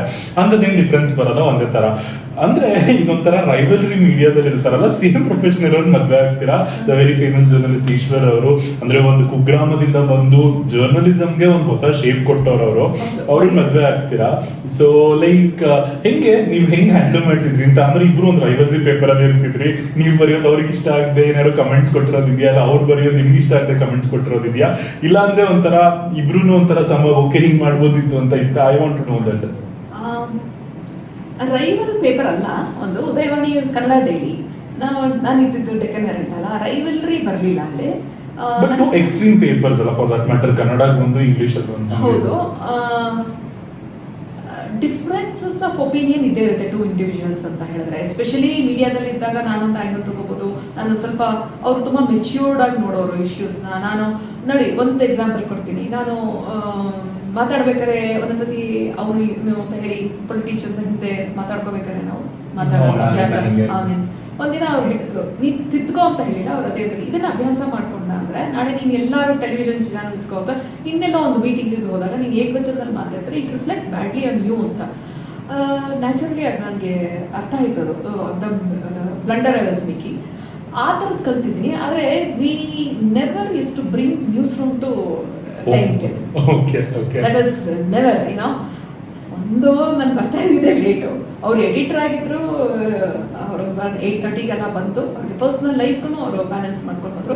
ಬಟ್ ನನಗೆ ನಾನು ಡಿಕ್ಟೇಟ್ ಮಾಡೋ ಟೈಮ್ಗೆ ನಾನು ಆ ಸ್ಟೇಜಲ್ಲಿ ಯಾವತ್ತೂ ಇರಲಿಲ್ಲ. Because I was either had to work under some, ಅಂದರೆ ಜೊತೆಗೆ ನಾನು ಡೈರೆಕ್ಷನ್ಸ್ ತಗೊಳ್ತಿದ್ದೆ. ನಾನೇ ಟೀಮ್ ಹೆಡ್ ಮಾಡೋ ಅಷ್ಟಕ್ಕೆ ಇನ್ನೂ ರೆಸ್ಪಾನ್ಸಿಬಿಲಿಟಿ ಆಗೋಯ್ತು. ಸೊ ಹಾಗಾಗಿ 10:30 11 ಗಂಟೆಗೆ ನನಗೆ ಏನು ಎನರ್ಜಿ ಇರುತ್ತೆ ಇದೆಲ್ಲ ಪಾಲಿಟಿಕ್ಸ್ ಎಲ್ಲ ಮಾತಾಡೋದು, ಏನೆಲ್ಲ ಡಿನ್ನರ್ ಮಾಡೋದು, ಮಲಗೋದು. ಅದೇ ಇನ್ನೊಂದು ಈ ಥರದ್ದು ಕಲ್ತ್ಕೊಡೋದಿತ್ತು. ಅವರಿಂದ ಕಲ್ತಿದ್ದೀನಿ ನಾನು. ಟೈಮ್ ಅಂತ ಹೇಳಿದ್ರಲ್ಲ ನೀವು, ಅದೊಂದು ಹೇಳ್ತೀನಿ ನಾನು. ನಾವು ಒಂದು ಕತ್ರಿ ಗುಪ್ಪೆ ಹೊಸಕೆರೆಹಳ್ಳಿ ಅಂತ ಇದ್ದಿದ್ದು. ಅಡ್ವಾಣಿ ಒಂದು 9:30ಗೆ ಪ್ರೆಸ್ ಕಾನ್ಫರೆನ್ಸ್ ಅಶೋಕ ಹೋಟೆಲಲ್ಲಿ. ಅಷ್ಟು ದೂರದಿಂದ ಬರ್ಬೇಕಂತ ಹೇಳಿದ್ರೆ ಯಾವಾಗಲೂ ಟ್ರಾಫಿಕ್ ತಾನೆ ಬ್ಯಾಂಗ್ಳೂರು. ಡ್ರಾಪ್ ಮಾಡ್ತೀನಿ ಅಂತ ಹೇಳಿದ್ರು. ಅದೊಂದು 5 ನಿಮಿಷ ಡಿಲೇ ಆಯಿತು. ಅದು ನನಗೆ ತುಂಬ ಸಿಟ್ಟು. ಅಯ್ಯೋ ಅಡ್ವಾನಿ ಪ್ರೆಸ್ ಕಾನ್ಫರೆನ್ಸ್ ಮಿಸ್ ಆಗುತ್ತೆ. 3 ಮಿನಿಟ್ಸಲ್ಲಿ ಮಾತಾಡ್ಬಿಟ್ಟೋಗಿದ್ದಾರೆ ಅಡ್ವಾನಿ ಅವರು ಮಾಡೋ ಟೈಮ್ ಡಿಸಿಪ್ಲಿನ್. ನನಗೆ ಭಾಳನೇ ಅಯ್ಯೋ ಮಿಸ್ ಆಗುತ್ತೆ ಅಂತ. I was feeling so bad. ಯಾಕಂದರೆ ನಾನು ಹೋಗೋಷ್ಟಕ್ಕೆ ದೆನ್ ಈಶ್ವರ್ ಸೈಡ್, ನೀನು ಸೀನಿಯರ್ ಜರ್ನಲಿಸ್ಟ್ ಇದೆಯಾ, ಒಂದು ರೊಟೀನ್ ಪ್ರೆಸ್ ಕಾನ್ಫರೆನ್ಸು ನಿನಗೆ ಮಿಸ್ ಆಗಿದೆ ಅಂದರೆ ಇಷ್ಟೊಂದೆಲ್ಲ ಅಪ್ಸೆಟ್ ಆಗೋ ಅವಶ್ಯಕತೆ ಇಲ್ಲ. ಆಗುತ್ತೆ ಇದು. First of all where you went wrong is ಬೆಳಿಗ್ಗೆ ಪ್ರಯಾರಿಟೈಸ್ ಮಾಡ್ಕೋಬೇಕಾಗಿತ್ತು. ಇವತ್ತು ನಾನು ಪ್ರೆಸ್ ಕಾನ್ಫರೆನ್ಸ್ಗೆ ಹೋಗ್ಬೇಕಾ, ಕಿಚನ್ಗೆ ಹೋಗಿ ಬ್ರೇಕ್ಫಾಸ್ಟ್ ಮಾಡಬೇಕಾ ಅಂತ ನಿನ್ನ ಪ್ರಯಾರಿಟಿ ಮಾಡಿಕೊಂಡ್ರೆ, ಯಾವುದನ್ನ ಪ್ರಯಾರಿಟೈಸ್ ಮಾಡ್ಕೋತೀಯೋ ಆವಾಗ ನೀನು ಅದಕ್ಕೆ ಟೈಮ್ ಕೊಡ್ಬೋದು. ಸೆಕೆಂಡ್ಲಿ, ಯಾವುದೋ ಕಾರಣಕ್ಕೆ ಮಿಸ್ ಆಗುತ್ತೆ ಒಂದು ಸೆಕೆಂಡ್. ನಮ್ಮಲ್ಲಿ ತುಂಬಾ ಜನ ನಿಮ್ಗೆ ಅವಸರ ಆಗ್ಬೋದು, ಸುಮಾರು ಮಿಸ್ ಆಗಿಲ್ಲ, ಬಂದು ಹೋಗೋದು ಇದೆಲ್ಲ ಬರ್ದೇನೆ ಇರುವಂತದ್ದು. ಅವಾಗ how best I can bring A story which others may not have. ಇವಾಗ ಅಡ್ವಾನಿ ಅವ್ರು ಬಂದಿದ್ದಾಗ ಅವರು ಯಾರು ಸೀನಿಯರ್ಸ್ ಹತ್ರ ಮಾತಾಡಿರ್ತಾರೆ. ರೊಟೀನ್ ಅನ್ನ ನೀನು ತಗೊಂಡ್ಬಿಟ್ಟು why don't you work towards an exclusive. Exactly. For example ಬೇರೆ ಯಾರಿಗೂ ಬಂದು ಏನೋ ಹೇಳಿರ್ತಾರೆ, ಅದು ಸಿಕ್ಕಿರಲ್ಲ, ಯಾಕೆ ಬಂದ್ರು ಅಥವಾ ಇನ್ನೇನೋ ಒಂದು ಸ್ಟೋರಿ, ಏರ್ಪೋರ್ಟ್ ಅಲ್ಲಿ ಯಾರು ಮೀಟ್ ಆಗಿದ್ದಾರೆ, ಆ ಥರ ಬೇಕಾದ ರಿಲೇಟೆಡ್ ಸ್ಟೋರೀಸ್ ಇರುತ್ತೆ. Why don't you focus on that ಅಂತ ಹೇಳಿ ಆ ಥರ ಟಿಪ್ಸ್ ಕೊಟ್ಟಿದ್ದಾರೆ ವಿನಃ ಇವ್ರು ಹೀಗೆ ಅವ್ರು ಹಾಗೆ ಈ ಹ್ಯಾಂಡಲ್ ನೀನು ಹೀಗೆ ಮಾಡ್ಬೋದಾಗಿತ್ತು ಅಥವಾ ನನ್ನಿಂದ ಸಜೆಷನ್ ತಗೊಂಡಿರೋದು ಯಾವುದು ಇಲ್ಲ. Okay, and for that matter, I don't know, it might be too personal ಅನ್ಸುತ್ತೆ. Your husband is a big brand for that matter. Okay, ಆ ಬ್ರ್ಯಾಂಡ್ ಅನ್ನ ಉಪಯೋಗಿಸ್ಕೊಂಡು ಸಾಕಷ್ಟು ಜನ ಮೇಲೂ ಬಂದಿದ್ದಾರೆ, ಹಿಂಗ್ ಬಂದಿದ್ದಾರೆ. ನೀವು ವೈಯಕ್ತಿಕವಾಗಿ ನೀವು ತಗೊಳ್ಳಿಲ್ಲ, you became Asha Krishnaswamy as a brand. So ಅದು ಯಾವತ್ತೂ ಒಂಥರ ಡಿಫ್ರೆನ್ಸ್ ಅಂತ ಬರ್ಲಿಲ್ವಾ ಅಂತ? ಅದೊಂದು ಇದೆ. ಸಾಮಾನ್ಯ ಮದುವೆ ಆದ್ಮೇಲೆ ಗಂಡನ ಅದು ನನ್ನ ತಲೆಗೆ ಯಾವತ್ತೂ ಬರಲಿಲ್ಲ. ಬಿಕಾಸ್ ನಾನು ಮದುವೆ ಆಗೋದು ಸ್ವಲ್ಪ ನಂದು ಲೇಟ್ ಮ್ಯಾರೇಜ್ ಇತ್ತು. ಅಷ್ಟೊತ್ತಿಗೆ ನಾನೊಂದು ನನಗೊಂದು ನೇಮ್ ಅಂತ ಹೇಳಲ್ಲ, ನಾನು ಎಸ್ಟಾಬ್ಲಿಷ್ ಮಾಡ್ಕೊಂಡಿದ್ದೆ ಟು ಸರ್ಟನ್. ಆಶಾ ಕೃಷ್ಣ ಸ್ವಾಮಿ ಅಂದ್ರೆ ಗೊತ್ತಿತ್ತು ಎಲ್ರಿಗೂ. ನನಗೆ ಅದೇ ಬ್ರ್ಯಾಂಡ್ ಆಗಿರ್ಬೇಕು ಅಂತ ಇತ್ತು. ನಾನು ಇನ್ನೊಬ್ಬರದ್ದು ಬ್ರ್ಯಾಂಡ್ ಅಥವಾ ಫ್ಯಾಮಿಲಿ ನೇಮ್ ತಗೊಂಡು it's A huge responsibility also. ಅದೊಂದು ಲೆಗಸಿ ಕ್ಯಾರಿ ಮಾಡೋದಿದೆಯಲ್ಲ, ಅದು ಬಹಳ ಕಷ್ಟ ಇದೆ. ಅದು ಅವರು ಫ್ಯಾಮಿಲಿಗೆ ಒಂದು ಬ್ರ್ಯಾಂಡ್ ಆಗ್ಬಿಡ್ತಾರೆ, ಒಂದು ಕಟ್ಟುತ್ತಾರೆ. ದೈತೋಟ ಅನ್ನೋದಕ್ಕೆ ಒಂದು ಅವರು ಏನೋ he makes it huge identity ಕೊಡ್ತಾರೆ ಅವರು. ಆ ಐಡೆಂಟಿಟಿನ what rights I have just because I married to him to claim? ಇಲ್ಲ, ನಾನು ನನ್ನದೇ ಆದ ಒಂದು. ಆಮೇಲೆ ಆ ರೀತಿ ಇದಾದಾಗ ಪ್ರಿಸಮ್ನಲ್ಲಿ ನೋಡೋದೇ ನನ್ನನ್ನು ಬೇರೆ ಥರ ಆಗ್ಬಿಡುತ್ತೆ. ಅದು ನನಗೆ ಪ್ಲಸ್ ಆಗುತ್ತೋ ಮೈನಸ್ ಆಗುತ್ತೋ ಅದೆಲ್ಲ ಗೊತ್ತಿರಲ್ಲ. ಅದ್ರ ಬದಲು ನಾನು ಆಶಾ ಕೃಷ್ಣಸ್ವಾಮಿ, ನಾನು ಕೃಷ್ಣಸ್ವಾಮಿ ಅಂತ ಹಾಕೊಳ್ಳೋದು ಅಪ್ಪನ ಹೆಸರು ಹಾಕೊಂಡಾಗಲೂ ನಮ್ಮ ತಂದೆ ಹೇಳಿದರು, ಸಿ ಯುವರ್ ನೇಮ್ ಇಸ್ ನನ್ನ ನೇಮ್ ಅಸೋಸಿಯೇಟ್ ಆಗ್ತಿದೆ. It is a very tempting feel to go, ಇದು ಬಿ ಕೇರ್ಫುಲ್ ಅಂತ ಹೇಳಿದರು. ನಾನೇನು ಅಪ್ಪ ಏನು ಎಕ್ಸ್ಪೆಕ್ಟ್ ಮಾಡಿದ್ರು ಅವ್ರು ಮಾಡಿದ್ದೀನಿ. Very nice ma'am. ನಿಮ್ಮ ಪ್ರಕಾರ ಫೆಮಿನಿಸಮ್ ಅಂದ್ರೆ ಏನು? ಈಗ ತುಂಬಾ ಡಿಸ್ಕಷನ್ ನಡೆಯುವಂತ ಟಾಪಿಕ್, ರಾಂಗ್ ವೇನಲ್ಲಿ ಫೆಮಿನಿಸಮ್ ಎಕ್ಸಿಕ್ಯೂಟ್ ಆಗುತ್ತೆ. ನಿಮ್ಮ ಪ್ರಕಾರ what is feminism to tell it in a very simple way? There is nothing beyond humanism ಅನ್ಸುತ್ತೆ. ಅದು ಓಕೆ, ಮನುಷ್ಯನಾಗಿ ಬದುಕೋದೇ ತುಂಬಾ ಕಷ್ಟ. ಅದರಿಗೆ ಫೆಮಿನಿಸಮ್ ಇದೆ ಇಲ್ಲ ಅಂತ ಹೇಳಲ್ಲ. ಹೆಣ್ಮಕ್ಳಿಗೆ ಬೇರೆ ಬೇರೆ ಆದ ರೀತಿ ಇದಿರುತ್ತೆ. ನನಗೆ ಅದ್ರ ಬಗ್ಗೆ ನಾನು ಯಾವತ್ತೂ ಡಿಸ್ಕಷನ್ನು, ಡಿಬೇಟು, ಒಂದು ಪ್ಯಾನೆಲ್ ಡಿಸ್ಕಷನ್ನು ಅಥವಾ ನಾನು ಅದ್ರ ಬಗ್ಗೆ ನಾನು ಹೋಗಿಲ್ಲ. ಒಬ್ಬ ಮನುಷ್ಯನಿಗೆ, ಒಬ್ಬ ಗಂಡಸಾಗಲಿ ಹೆಂಗಸಾಗಲಿ, ಅವ್ರಿಗೊಂದು ಡಿಗ್ನಿಫೈಡ್ ಆಗಿ ಬದುಕಬೇಕಾಗುತ್ತೆ. ಅವ್ರಿಗೆ ಕೆಲವಾರು ಸಿಗೋದಿರುತ್ತೆ. ಅದಷ್ಟು ಮಾಡ್ಕೊಂಡು ಹೋದರೆ ಸಾಕು ಅನ್ಸುತ್ತೆ. ಜರ್ನಲಿಸಮ್, ಹ್ಯುಮ್ಯಾನಿಸಮ್, ಆ ಎರಡು ಬಗ್ಗೆ ನಾನು ಮಾತಾಡ್ಬೋದು. ಈ ಫೆಮಿನಿಸಮ್ ಅನ್ನೋದಲ್ಲ. ಓಕೆ, ಇನ್ನು ನೀವು ಕರಿಯರ್ನ ಪೀಕಲ್ಲಿ ಇರ್ತೀರಾ, ಆಕ್ಚುಲಿ ಉತ್ತುಂಗದಲ್ಲಿದ್ದಾಗ ಬಿಟ್ಟು ಇಂಡಿಪೆಂಡೆಂಟ್ ಜರ್ನಲಿಸ್ಟ್ ಆಗ್ತೀರಾ. ಸೊ ಈಗ ಇಂಡಿಪೆಂಡೆನ್ಸ್ ಇದೆಯಾ, ಇಲ್ಲ ಅವಾಗ ಇಂಡಿಪೆಂಡೆನ್ಸ್ ಇಲ್ಲ ಅಂತ ಬಿಟ್ರಾ? ಆಕ್ಚುಲಿ ಬಿಟ್ಟಿದ್ದಕ್ಕೆ ಬಹಳಷ್ಟು ಕಾರಣಗಳಿದೆ, ಹಲವಾರು ಕಾರಣ ಇದೆ. ಅದು ಒಂದೇ ಕಾರಣ ಅಂತ ಹೇಳೋಕ್ಕಾಗಲ್ಲ. ಕೆಲವು ನಾನು ಶೇರ್ ಮಾಡ್ಕೋಬೋದು. ಕೆಲವು ನನಗೆ ಒಂದು ಬ್ರ್ಯಾಂಡಲ್ಲಿ ಇದ್ರೇನೆ ಜರ್ನಲಿಸಮ್ ಅಂತ ಬಂದಿತ್ತು. ನನಗೆ ಆನ್ಲೈನ್ ಜರ್ನಲಿಸಮ್ಗೆ ಹೋಗ್ಬೇಕು. ನನಗೆ technology always I moved along with technology. ನಾನು ನನ್ನ PhD new media usage by politicians of Karnataka ಅಂತಾನೆ ತಗೊಂಡೆ. ನನ್ನ ರಿಸರ್ಚ್ ಪೇಪರ್ಸ್ ಎಲ್ಲ ನಾನು ಮಾಡಿರೋದು ಅದೇನೆ. ಆವಾಗ ನನಗೆ ಅನ್ಸೋದು, ನಾನು ಇದೇ ಥರ ಪ್ರಿಂಟಲ್ಲಿದ್ದರೆ ನಾನು ಇರ್ರಿಲೆವೆಂಟ್ ಆಗ್ತಾ ಹೋಗ್ತೀನಿ ಅನ್ನಿಸ್ತು ನನಗೆ. ಅಲ್ಲೇ ಇದ್ದು ನಾನು ಮಾಡಬೇಕು ಅಂತ ಹೇಳಿದ್ರೆ ಆನ್ಲೈನ್ಗೆ ನನಗೆ ಸಿಗಲಿಲ್ಲ. ಅಂದರೆ ನಾನು ಪ್ರಿಂಟ್ಗೆನೆ ಅವರು, ಅಂದರೆ ಇವಾಗ ಅಮಲ್ಗಮೇಷನ್ ಆಗಿದೆ, there is no water type compartmentalisation as such. ಇಲ್ಲೂ ಮಾಡಬೇಕು ಅಲ್ಲೂ ಮಾಡಬೇಕು. ನಾನು ಬಿಡೋದಕ್ಕೆ one of the main reasons is team ಇರಲಿಲ್ಲ.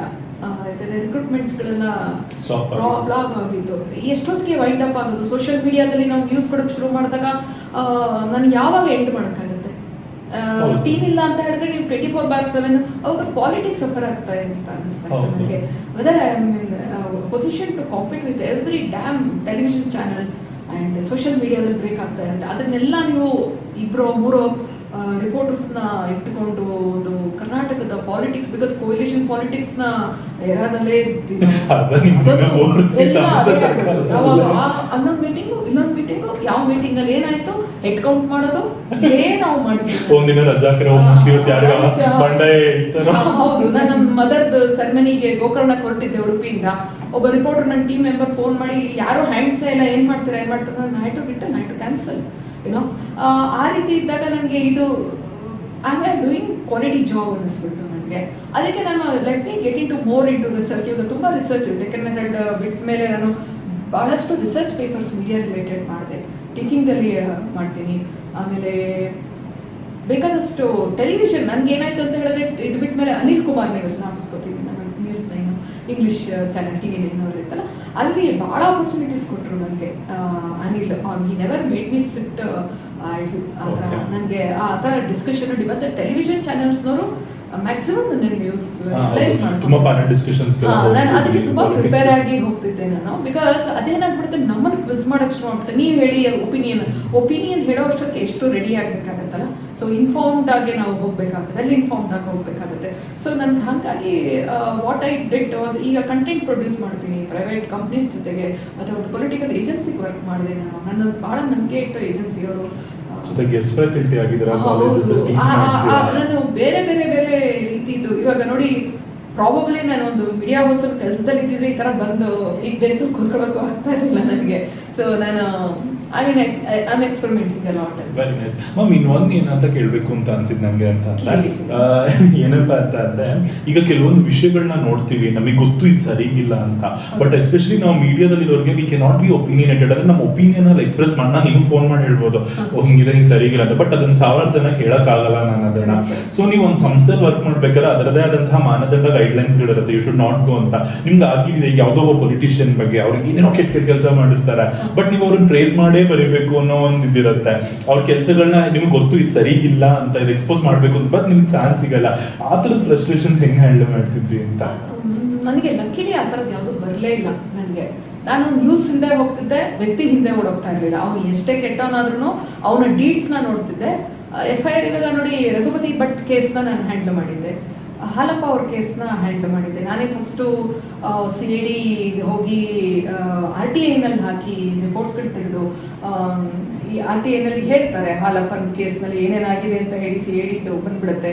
ಕೊನೆಗೆ ಅವ್ರಿಗೆ B ರಿಪೋರ್ಟ್ ಹಾಕ್ತಾರೆ, ಅವ್ರಿಗೆ ಬಿಕಾಸ್ ಎವಿಡೆನ್ಸ್ ಇರಲ್ಲ ಬಿಟ್ಬಿಡ್ತಾರೆ. ಬಟ್ ಅದು ಎಲ್ಲಾನು ಆಧಾರ ಇಟ್ಕೊಂಡು ಮಾಡಕ್ಕೆ ಹೋದಾಗ ನಿಮಗೆ ಮ್ಯಾನೇಜ್ಮೆಂಟು ಏನೂ ಹೇಳೋದಿಲ್ಲ, ಪರ್ಸನಲ್ ಏನೂ ಪ್ರೆಷರ್ ಆಗೋದಿಲ್ಲ. ಯಾರೋ ಏನೋ ಹೇಳ್ತಾರೆ ಅಂತ ನಾನು ಕೇಳಿ ಮಾಡ್ತಾ ಇರಲಿಲ್ಲ. ಬಿಕಾಸ್ ನೋಡಿ, ಒಂದು ಎಕ್ಸಾಂಪಲ್ ಕೊಡ್ತೀನಿ. DK ರವಿ ಅವರು IAS ಆಫೀಸರ್ ಸೂಸೈಡ್ ಮಾಡ್ಕೋತಾರೆ. ಅವಾಗ ಮೀಡಿಯಾ, ಎಸ್ಪೆಷಲಿ ಸೋಷಿಯಲ್ ಮೀಡಿಯಾದಲ್ಲಿ, ಟೆಲಿವಿಷನಲ್ಲಿ ಸಿದ್ದರಾಮಯ್ಯನವರು ಚೀಫ್ ಮಿನಿಸ್ಟರ್ ಆಗಿರ್ತಾರೆ, DK ರವಿ ಅವರು ಗೌಡ, ಇವ್ರದ್ದು ಬೇರೆ ಕಮ್ಯುನಿಟಿ. ಅವಾಗ ಏನಾಗುತ್ತೆ, ಅದು ಕುರ್ಬಾ ವರ್ಸಸ್ ಒಕ್ಕಲಿಗ ಆ ಥರ ಮಾಡ್ಬಿಡ್ತಾರೆ. ಏನು ಸಿದ್ದರಾಮಯ್ಯನವರೇ ಸುಪಾರಿ ಕೊಟ್ಟರು, ಇವ್ರನ್ನ ಮಾಡಿದ್ರು. ಅದು ಎಷ್ಟು ರಾಂಗ್ ಇರುತ್ತೆ ಅಂತ ಹೇಳಿದ್ರೆ, ಫಸ್ಟ್ ಡೇ ಒಬ್ರು ಪೊಲೀಸ್ ಆಫೀಸರ್ ಹೋದಾಗ ಅವರು ಅಲ್ಲಿ ನೋಡಿದ ತಕ್ಷಣ ಅಂತಾರೆ ಇದು ಸೂಸೈಡ್ ಕೇಸ್ ಅಂತ ಹೇಳ್ತಾರೆ. ಯಾವುದಕ್ಕೂ ನಾವು ಒಬ್ಬ ಮುಖ್ಯಮಂತ್ರಿಗೆ ಬಿಡ್ದೇನೆ ನಾವೇ ಜಡ್ಜ್ಮೆಂಟಲ್ಲಿ ಆಗ್ಬಿಟ್ಟು ನಾವು ಬೀದಿನಲ್ಲೇ outside the court hall chorus ಇದ್ರೆ judge need not be influenced ಅಂತ ಹೇಳ್ತಾರೆ. ಹಂಗೇನೆ ಯಾವ ಟೆಲಿವಿಷನ್, ಯಾವ ರೇಡಿಯೋ, ಯಾವ ಸೋಷಿಯಲ್ ಮೀಡಿಯಲ್ಲಿ ಏನೇ ಆಗ್ತಾ ಇದ್ರು ನಾವು ಹೋಗ್ಬೇಕಾಗಿರೋದು ಎವಿಡೆನ್ಸ್ ಇಟ್ಕೊಂಡು. ಒಬ್ಬರನ್ನ ಡ್ಯಾಮ್ ಮಾಡೋದು ತುಂಬಾ ಈಸಿ ಅಲ್ಲ. ಸೊ DK ರವಿ ಕೇಸ್ನಲ್ಲಿ ನಾನು CBI ರಿಪೋರ್ಟ್ ನನ್ನ ಹತ್ರ ಈಗಲೂ ಇದೆ. ಅದು ಬಂದಾಗ ಟೋಟಲಿ ಇವರೆಲ್ಲ ಏನ್ ಕ್ರಿಯೇಟ್ ಮಾಡಿದ್ರು ಹಂಗಾಮ, ಯಾವುದು ಸತ್ಯ ಇಲ್ಲ ಅಂತ ಗೊತ್ತಾಗ್ಬಿಡುತ್ತೆ. ಬಟ್ ಜನ ಅದನ್ನು ನಂಬಲ್ವಲ್ಲ, ಅದು ಮೋಸ. ಅದು ಯಾವಾಗ ನಂಬಲ್ಲ ಅಂತ ಹೇಳಿದ್ರೆ, ಪೊಲಿಟಿಷಿಯನ್ಸ್ ಅದನ್ನ once they get the report, investigation report, ಬಾಯ್ ಮುಚ್ಕೊಂಡ್ಬಿಡ್ತಾರೆ, ಮಾತಾಡಲ್ಲ. ಹೌದು, ನಾನು ಅಲ್ಲ ಆ ಪಾಯಿಂಟ್ ಹೇಳ್ತೀನಿ ಜನ ಹೆಂಗೆ ಅಂತ ಅಂದ್ರೆ, ನೀವು ಹೇಳಿದ್ರೆ CBI ರಿಪೋರ್ಟ್ ಬಂತು, ಪೊಲಿಟಿಷಿಯನ್ಸ್ ಒಪ್ಕೊಳ್ತಾರೆ, ಅಲ್ಲ ನಾನು ಅದನ್ನೇ ಹೇಳ್ತೀನಿ, ಆ ಪಾಯಿಂಟಿಗೆ ಬರ್ತೀನಿ. ಎಷ್ಟೊಂದು ಜನ CBI ರಿಪೋರ್ಟ್ ತಪ್ಪು ಅನ್ನೋರು ಇದಾರಲ್ಲ, ಅದಕ್ಕೆ ಏನ್ ಹೇಳ್ತೀರಾ ನೀವು? ಅವರು ಒಂದು ಸೆಕ್ಷನ್ ಇದ್ದೇ ಇರುತ್ತೆ, ಎಲ್ಲದಕ್ಕೂ ಅಬ್ಜೆಕ್ಷನ್ ಮಾಡ್ತಾರೆ. ಟ್ರಸ್ಟ್ ಇಶ್ಯೂಸ್ ಎಲ್ಲ ಕಡೆ ಇರುತ್ತೆ. CBI ದಲ್ಲಿ ಹಾಗಾದ್ರೆ ನಾವ್ ಯಾರು ನಂಬಬೇಕು? ನಾನು either have to go by investigation report or I myself has to investigate. ಅವರ ವೈಫ್ ಮಾತಾಡಿದ್ರೆ ನಂಬಲ್ಲ, ಅವ್ರ ತಾಯಿ ಬೀದಿನಲ್ಲಿ ಪ್ರೊಟೆಸ್ಟ್ ಮಾಡಿದ ತಕ್ಷಣ ರವಿ ಇದನ್ನ, ಅಂದ್ರೆ ನಾವು ಸೆಲೆಕ್ಟಿವ್, ನಾನೊಂದು ಸೆಲೆಕ್ಟಿವಿಟಿ ಥಿಯರೀಸ್ ಬಗ್ಗೆನೇ ಒಂದು ಲೆಸನ್ ಬರ್ದಿದ್ದೀನಿ ಇಂದಿರಾ ಗಾಂಧಿ ಓಪನ್ ಯೂನಿವರ್ಸಿಟಿಗೆ. ನಮ್ಮ ಮೈಂಡ್ ಯಾವಾಗಲೂ ಏನಾಗುತ್ತೆ ಅಂದ್ರೆ, ನನಗೆ ಯಾವುದು ಸೂಟ್ ಆಗುತ್ತೋ ಅದನ್ನೇ ಸೆಲೆಕ್ಟ್ ಮಾಡ್ತಾ ಇರುತ್ತೆ. ನಾನು I want to damn X, ನಾನು ಅದನ್ನೇ ಸ್ಟೋರೀಸ್ನ ಹುಡ್ಕೊಂಡು ಹೋಗ್ತೀನಿ. ವೈ, ನಾನು ಇನ್ಯಾರೋ ವೈನ ನಾನು ಇಷ್ಟಪಡ್ತಿರ್ತೀನಿ, ಅದಕ್ಕೆ ನಾನು ಇದು ಮಾಡ್ತಿರ್ತೀನಿ. ಇಷ್ಟೆಲ್ಲ ಗೊಂದಲಗಳು ಕ್ರಿಯೇಟ್ ಆಗೋದು ಮೊದಲು ಜರ್ನಲಿಸಮಲ್ಲಿ ಈ ಥರ ಇರಲಿಲ್ಲ ಕಿರಣ್. ಈ ಸೋಷಿಯಲ್ ಮೀಡಿಯಾಗೂ ಡಿಫ್ರೆನ್ಸ್ ಇದೆ. ಸೋಷಿಯಲ್ ಮೀಡಿಯಾಲಿ every Tom, Dick and Harry is journalist ಆಗ್ಬಿಡ್ತಾರೆ, ಇಷ್ಟ ಒಂದಿದ್ ಮಾಡ್ತಾ ಇರ್ತಾರೆ, ಅದು ಹಾಕ್ತಾನೆ ಇರ್ತಾರೆ. ಆಮೇಲೆ ಅದನ್ನ ನೀವು ಟ್ರೋಲ್ ಪೇಜಸ್ ಮಾಡೋದು, ಡಿಫೇಮ್ ಮಾಡೋದು, ಅದಕ್ಕೇನು ಎಂಡಿಲ್ಲ. ಆದ್ರೆ ಒಂದು ರೆಸ್ಪಾನ್ಸಿಬಲ್ ಜರ್ನಲಿಸಮ್ ಮಾಡಕ್ ಹೋದಾಗ ನಿಮ್ಗೆ you go by evidence or your contacts. ನನ್ನ journalism career, I am very lucky that I in touch with all top bureaucrats. ನಾನು ಅವರಿಂದ ಕಲ್ತಿದ್ದು ಭಾಳ ಇದೆ. ಇದು ಹೇಳ್ತಾ ಹೋದ್ರೆ ಲಿಸ್ಟ್ ಲಾಂಗ್ ಇದೆ. ಡಾಕ್ಟರ್ DV ಗುರುಪ್ರಸಾದ್ ಇರ್ಬೋದು, ಕೃಷ್ಣರಾವ್ ಇರ್ಬೋದು, ಹರೀಶ್ ಗೌಡ್ರು. ನನಗೇನಾದ್ರು ಗೊತ್ತಾಗ್ಲಿಲ್ಲ ಅಂತ ಹೇಳಿದ್ರೆ SV ರಂಗನಾಥ್ ಚೀಫ್ ಸೆಕ್ರೆಟರಿ ಆಗಿದ್ರಲ್ಲ, ಇಂಥ ಜಮ್ ಆಫ್ ಎ ಪರ್ಸನ್, ಅಂಥವ್ರನ್ನೆಲ್ಲ ಕೂತು ಕೇಳಿ ಸರ್ ಇದು ಏನು ಹೇಳಿ ಇದ್ರದ್ದು ಇಂಟರ್ಪ್ರಿಟ್ ಮಾಡಿ ಅಂದ್ಬಿಡ್ತಿದ್ದೆ. ಸೊ ನನಗೆ ಈಸಿ ಆಗೋದು ಅದೇ ಕೊನೆಗೆ ಉಳಿಯುತ್ತೆ ಅನ್ಸುತ್ತೆ ಕ್ವಾಲಿಟಿ ಜರ್ನಲಿಸಮ್.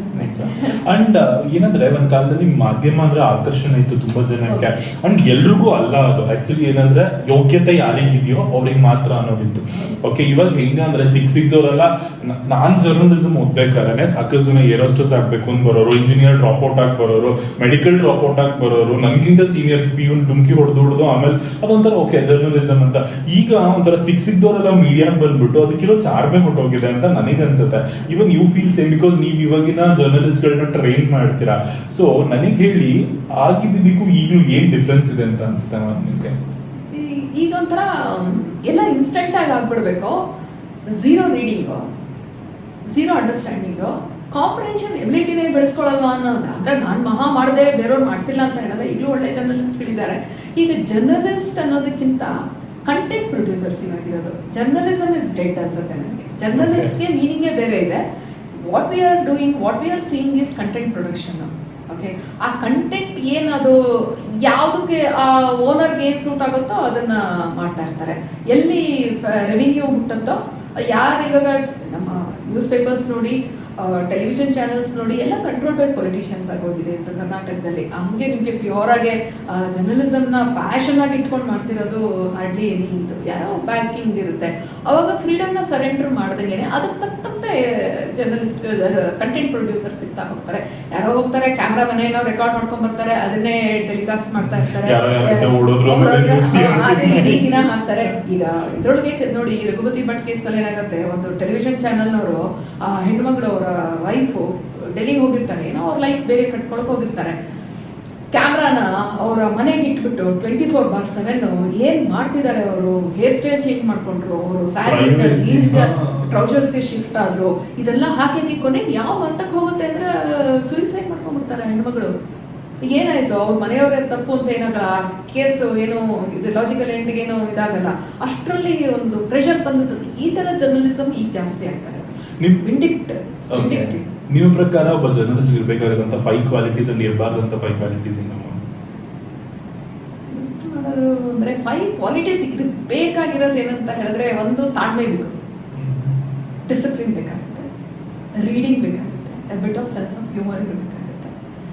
ಇನ್ನೊಂದು ಏನ್ ಮಾಡಬೇಕು ಅನ್ನೋದು, ಅದಕ್ಕೆ ನಾನ್ ಫರ್ಮ್ ಆಗಬೇಕು. ನೀವು ಹೇಗೆ ಮೀಡಿಯಾದಲ್ಲಿ ನಾವು ಮೀಡಿಯಾದಲ್ಲಿ ಇರಬೇಕು ಅನ್ನೋದು ಒಂದು ಡಿಸೈಡ್ ಮಾಡಬೇಕು.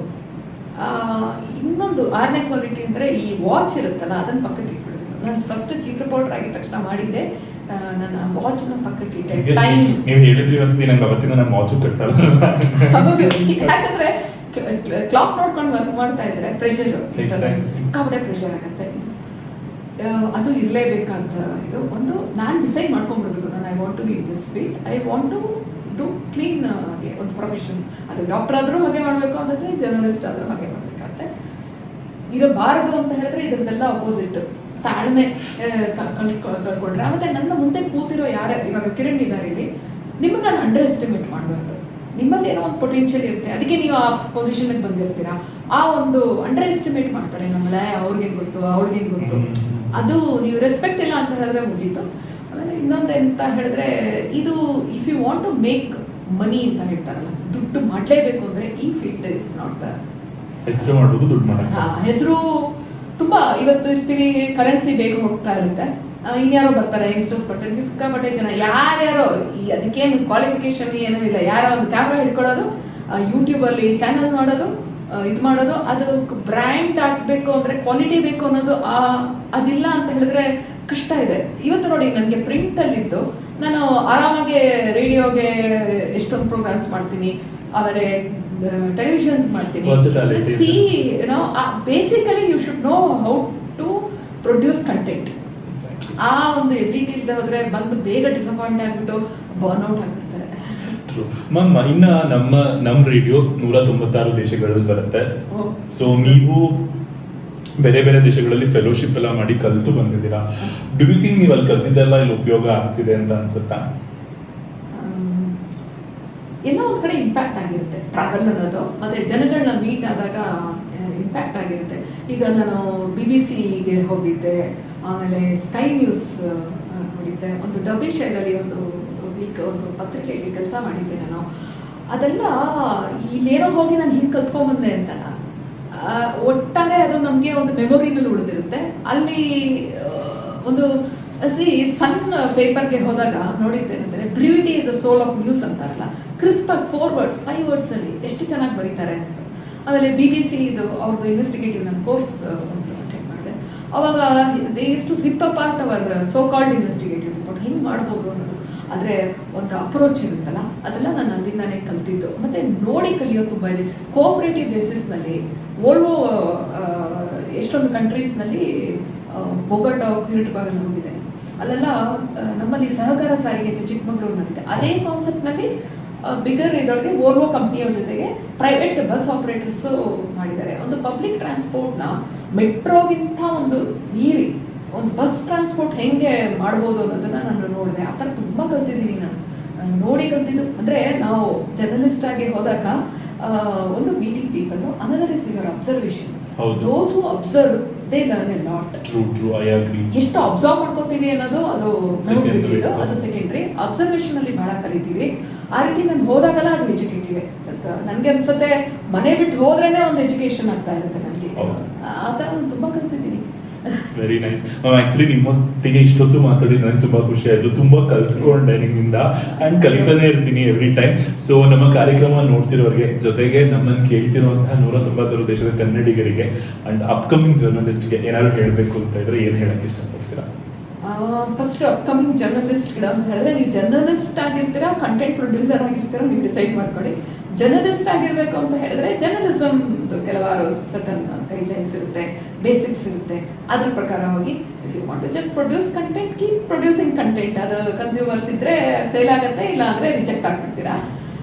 ನಮ್ಮ ರೇಡಿಯೋ ನಾನು ತುಂಬ ನಿಮ್ದು ಕಿರಣ್ ಪ್ರೋಗ್ರಾಮ್ಸ್ ನೋಡಿದ್ದೀನಿ, ತುಂಬ ಖುಷಿ ಆಗುತ್ತೆ. ಯಾಕಂದರೆ ಅನ್ಯೂಷಲ್ ಸಬ್ಜೆಕ್ಟ್ಸ್ ತಗೊಳ್ತಿರ್ತೀರ, ವ್ಯಕ್ತಿಗಳನ್ನ ಮೀಟ್ ಆಗ್ತೀರಾ, ಮತ್ತು ಯಾರಿಗೂ ಹರ್ಟ್ ಆಗ್ದಂಗೆ ಅಂದರೆ ಸೆನ್ಸ್ ಆಫ್ ಹ್ಯೂಮರ್ ಇಟ್ಕೊಂಡೇನೆ ಮಾಡ್ತೀರಾ ಪ್ರೋಗ್ರಾಮ್. ಮತ್ತು ನಮ್ಮ ರೇಡಿಯೋ ಒಂದು ಕನ್ನಡದ ಬಗ್ಗೆ ಅಷ್ಟು ವಿಶ್ವಾಸದಿಂದ ಒಂದು ಸ್ಟೇಷನ್ ಕಟ್ಟಿದಾರಲ್ಲ, ದಟ್ಸ್ ವೆರಿ ವೆರಿ ಗುಡ್ ಅನ್ಸುತ್ತೆ. ಮತ್ತು ಟೆಕ್ನಾಲಜಿ ಜೊತೆಗೆ ಮೂವ್ ಆಗ್ತಿದ್ದಾರೆ, ಒಂದು ಆ್ಯಪ್ ಬೇಸ್ಡ್ ರೇಡಿಯೋ ಅಲ್ವಾ ಇದು. So easy to listen. So ಇವಾಗ ಆಡಿಯೋ ಬುಕ್ಸ್ ಬರ್ತಾ ಇರೋದನ್ನ ನೋಡಿದ್ರೆ ಮತ್ತೆ ಜನಕ್ಕೆ ಟೈಮ್ ಇದ್ದಾಗ ಕೇಳಿಸ್ಕೊಳ್ಳೋದೇ ಖುಷಿ ಅನಿಸುತ್ತೆ. ಹಾಗಾಗಿ ಇದು ಕನ್ವೀನಿಯನ್ಸ್ ಆಲ್ಸೋ ಅಲ್ಲ. ಹಾಗಾಗಿ ನಮ್ಮ radio I think it has very bright future ಅನಿಸುತ್ತೆ. All over the globe Kannada ಅಭಿಮಾನ ಇರೋರು ತುಂಬ ಜನ ಇದ್ದಾರೆ. ಅವರೆಲ್ಲರೂ ಇದನ್ನ ಸಬ್ಸ್ಕ್ರೈಬ್ ಅಂದರೆ ಆ್ಯಪ್ ಡೌನ್ಲೋಡ್ ಮಾಡಿ ಕೇಳಿ ಎಂಜಾಯ್ ಮಾಡಲಿ ಅಂತ ನಾನು ಹೇಳ್ತೀನಿ. Let it grow, television channel ಆಗಿ ಫುಲ್ ಫ್ಲೆಶ್ಡ್ ಆಗಿ ಕನ್ವರ್ಟ್ ಆಗಲಿ ಅಂತ ಅನ್ಕೋತೀನಿ. If possible let them also do ಒಂದು ಇಂಗ್ಲೀಷ್ ಇದು ಅಂತ. ಯಾಕಂದರೆ ಕಿರಣ್ ಒಂದೇ ಒಂದು ಇಂಗ್ಲೀಷ್ ಚಾನಲ್ ಇದ್ದಿದ್ದು ಅಂತ ಹೇಳಿದ್ರೆ ನ್ಯೂಸ್9, ಅದು ಕ್ಲೋಸ್ ಆಗೋಯ್ತು. Imagine a city like Bangalore where there is no exclusive ಒಂದು ಇಂಗ್ಲೀಷ್ ಚಾನಲೇ ಇಲ್ಲ. ಇಡೀ ಸೌತ್ಗೆ ಇದ್ದಿದ್ದು ನ್ಯೂಸ್9 ಒಂದೇನೆ, ಅದು ವೈಂಡ್ ಅಪ್ ಆಯಿತು. There is lot of scope to do quality. ಪ್ರಿಂಟೇ ಮಾಡುವಂತ ನಾನು ಹೇಳಲ್ಲ, ಪ್ರಿಂಟ್ ಮಾಡಿ ಅಂತ, but there is scope for English news. ನಮ್ಮ ಅಪಾರ್ಟ್ಮೆಂಟ್, ನಾನಿರೋದು ಒಂದು ಅಪಾರ್ಟ್ಮೆಂಟಲ್ಲಿ ಲಾಟ್ ಆಫ್ ನಾರ್ತ್ ಇಂಡಿಯನ್ಸ್ ಇದ್ದಾರೆ. ಅವರು ನಾನು ಇದ್ದೀನಿ ಅಂತ ಗೊತ್ತಾಗುತ್ತೆ 20 ವರ್ಷದಲ್ಲಿ. ನಾನು ಟೆಲಿವಿಷನ್ನಲ್ಲಿ ಬಂದಾಗ ಅವರು ಅಯ್ಯೋ ಅದು ಚಾನಲ್ ಕ್ಲೋಸ್ ಆಗೋಯ್ತು ಅಂದಾಗ lot of Hindi speaking people watching English channels, because ಅವ್ರಿಗೆ ಕನ್ನಡಕ್ಕೆ ಕನೆಕ್ಟ್ ಆಗೋದು ಮತ್ತು ಅವ್ರಿಗೆ ಇಂಟ್ರೆಸ್ಟ್ ಇರುತ್ತೋ ಇಲ್ವೋ, ದರ್ ಇಸ್ ಸ್ಕೋಪ್ ಅನ್ಸುತ್ತೆ. ಆಕ್ಚುಲಿ ನಮ್ಮ ಡೈರೆಕ್ಟರ್ದು MD ಅವ್ರದ್ದು ಪ್ಲಾನ್ಸ್ ಇದೆ, ಬೇರೆ ಬೇರೆ ಭಾಷೆಗಳಲ್ಲೂ ವಿಸ್ತಾರ ಮಾಡಬೇಕು ಅಂತ ಮುಂದಿನ ದಿನಗಳಲ್ಲಿ. ಖಂಡಿತ. Thank you so much ma'am, ನಿಮ್ಮ ಒಂದು ಟೈಮಿಗೆ ಅಂಡ್ ನೀವು ನನ್ನ ಜೊತೆ ಕಾಲ ಕಳೆದ್ರಿ, ಒಂದಷ್ಟು ವಿಷಯಗಳನ್ನ ಹಂಚ್ಕೊಂಡ್ರಿ. ತುಂಬಾ ಇದೆ, ಬಟ್ ಕ್ರಿಸ್ಪ್ ಆಗಿ it was a very sweet journey talking to you. ನಿಮ್ಮ ಸಮಯಕ್ಕೆ ಮತ್ತೊಮ್ಮೆ ನಮಸ್ಕಾರಗಳು. Thank you Kiran, I wish you all the best. Thank you. So ಇದಾಗಿತ್ತು ಇವತ್ತಿನ ಮಾತುಕತೆ. ಮತ್ತೆ ಮುಂದಿನ ವಾರ ಮತ್ತೊಬ್ಬ ಸಾಧಕನ ಜೊತೆಗೆ ನಿಮ್ ಕಣ್ಮುಂದೆ ಹಾಜರಾಗ್ತೀನಿ, ಜೊತೆಗೆ ಕಿವಿಗೂ ಹಾಜರಾಗ್ತೀನಿ. ನಮ್ಮ ರೇಡಿಯೋನ ತಪ್ಪದೆ ಕೇಳಿ, ಯಾಕಂದ್ರೆ ಕನ್ನಡ ಕೇಳುವ ಮಜಾನೇ ಬೇರೆ. ನನ್ನ ಕಾರ್ಯಕ್ರಮ ಗೊತ್ತಲ್ಲ, ನಮ್ಮ ರೇಡಿಯೋ ರಂಜಿತ್ ಆರ್ಜೆ ಕಿರಣ್. ನಮಸ್ಕಾರ.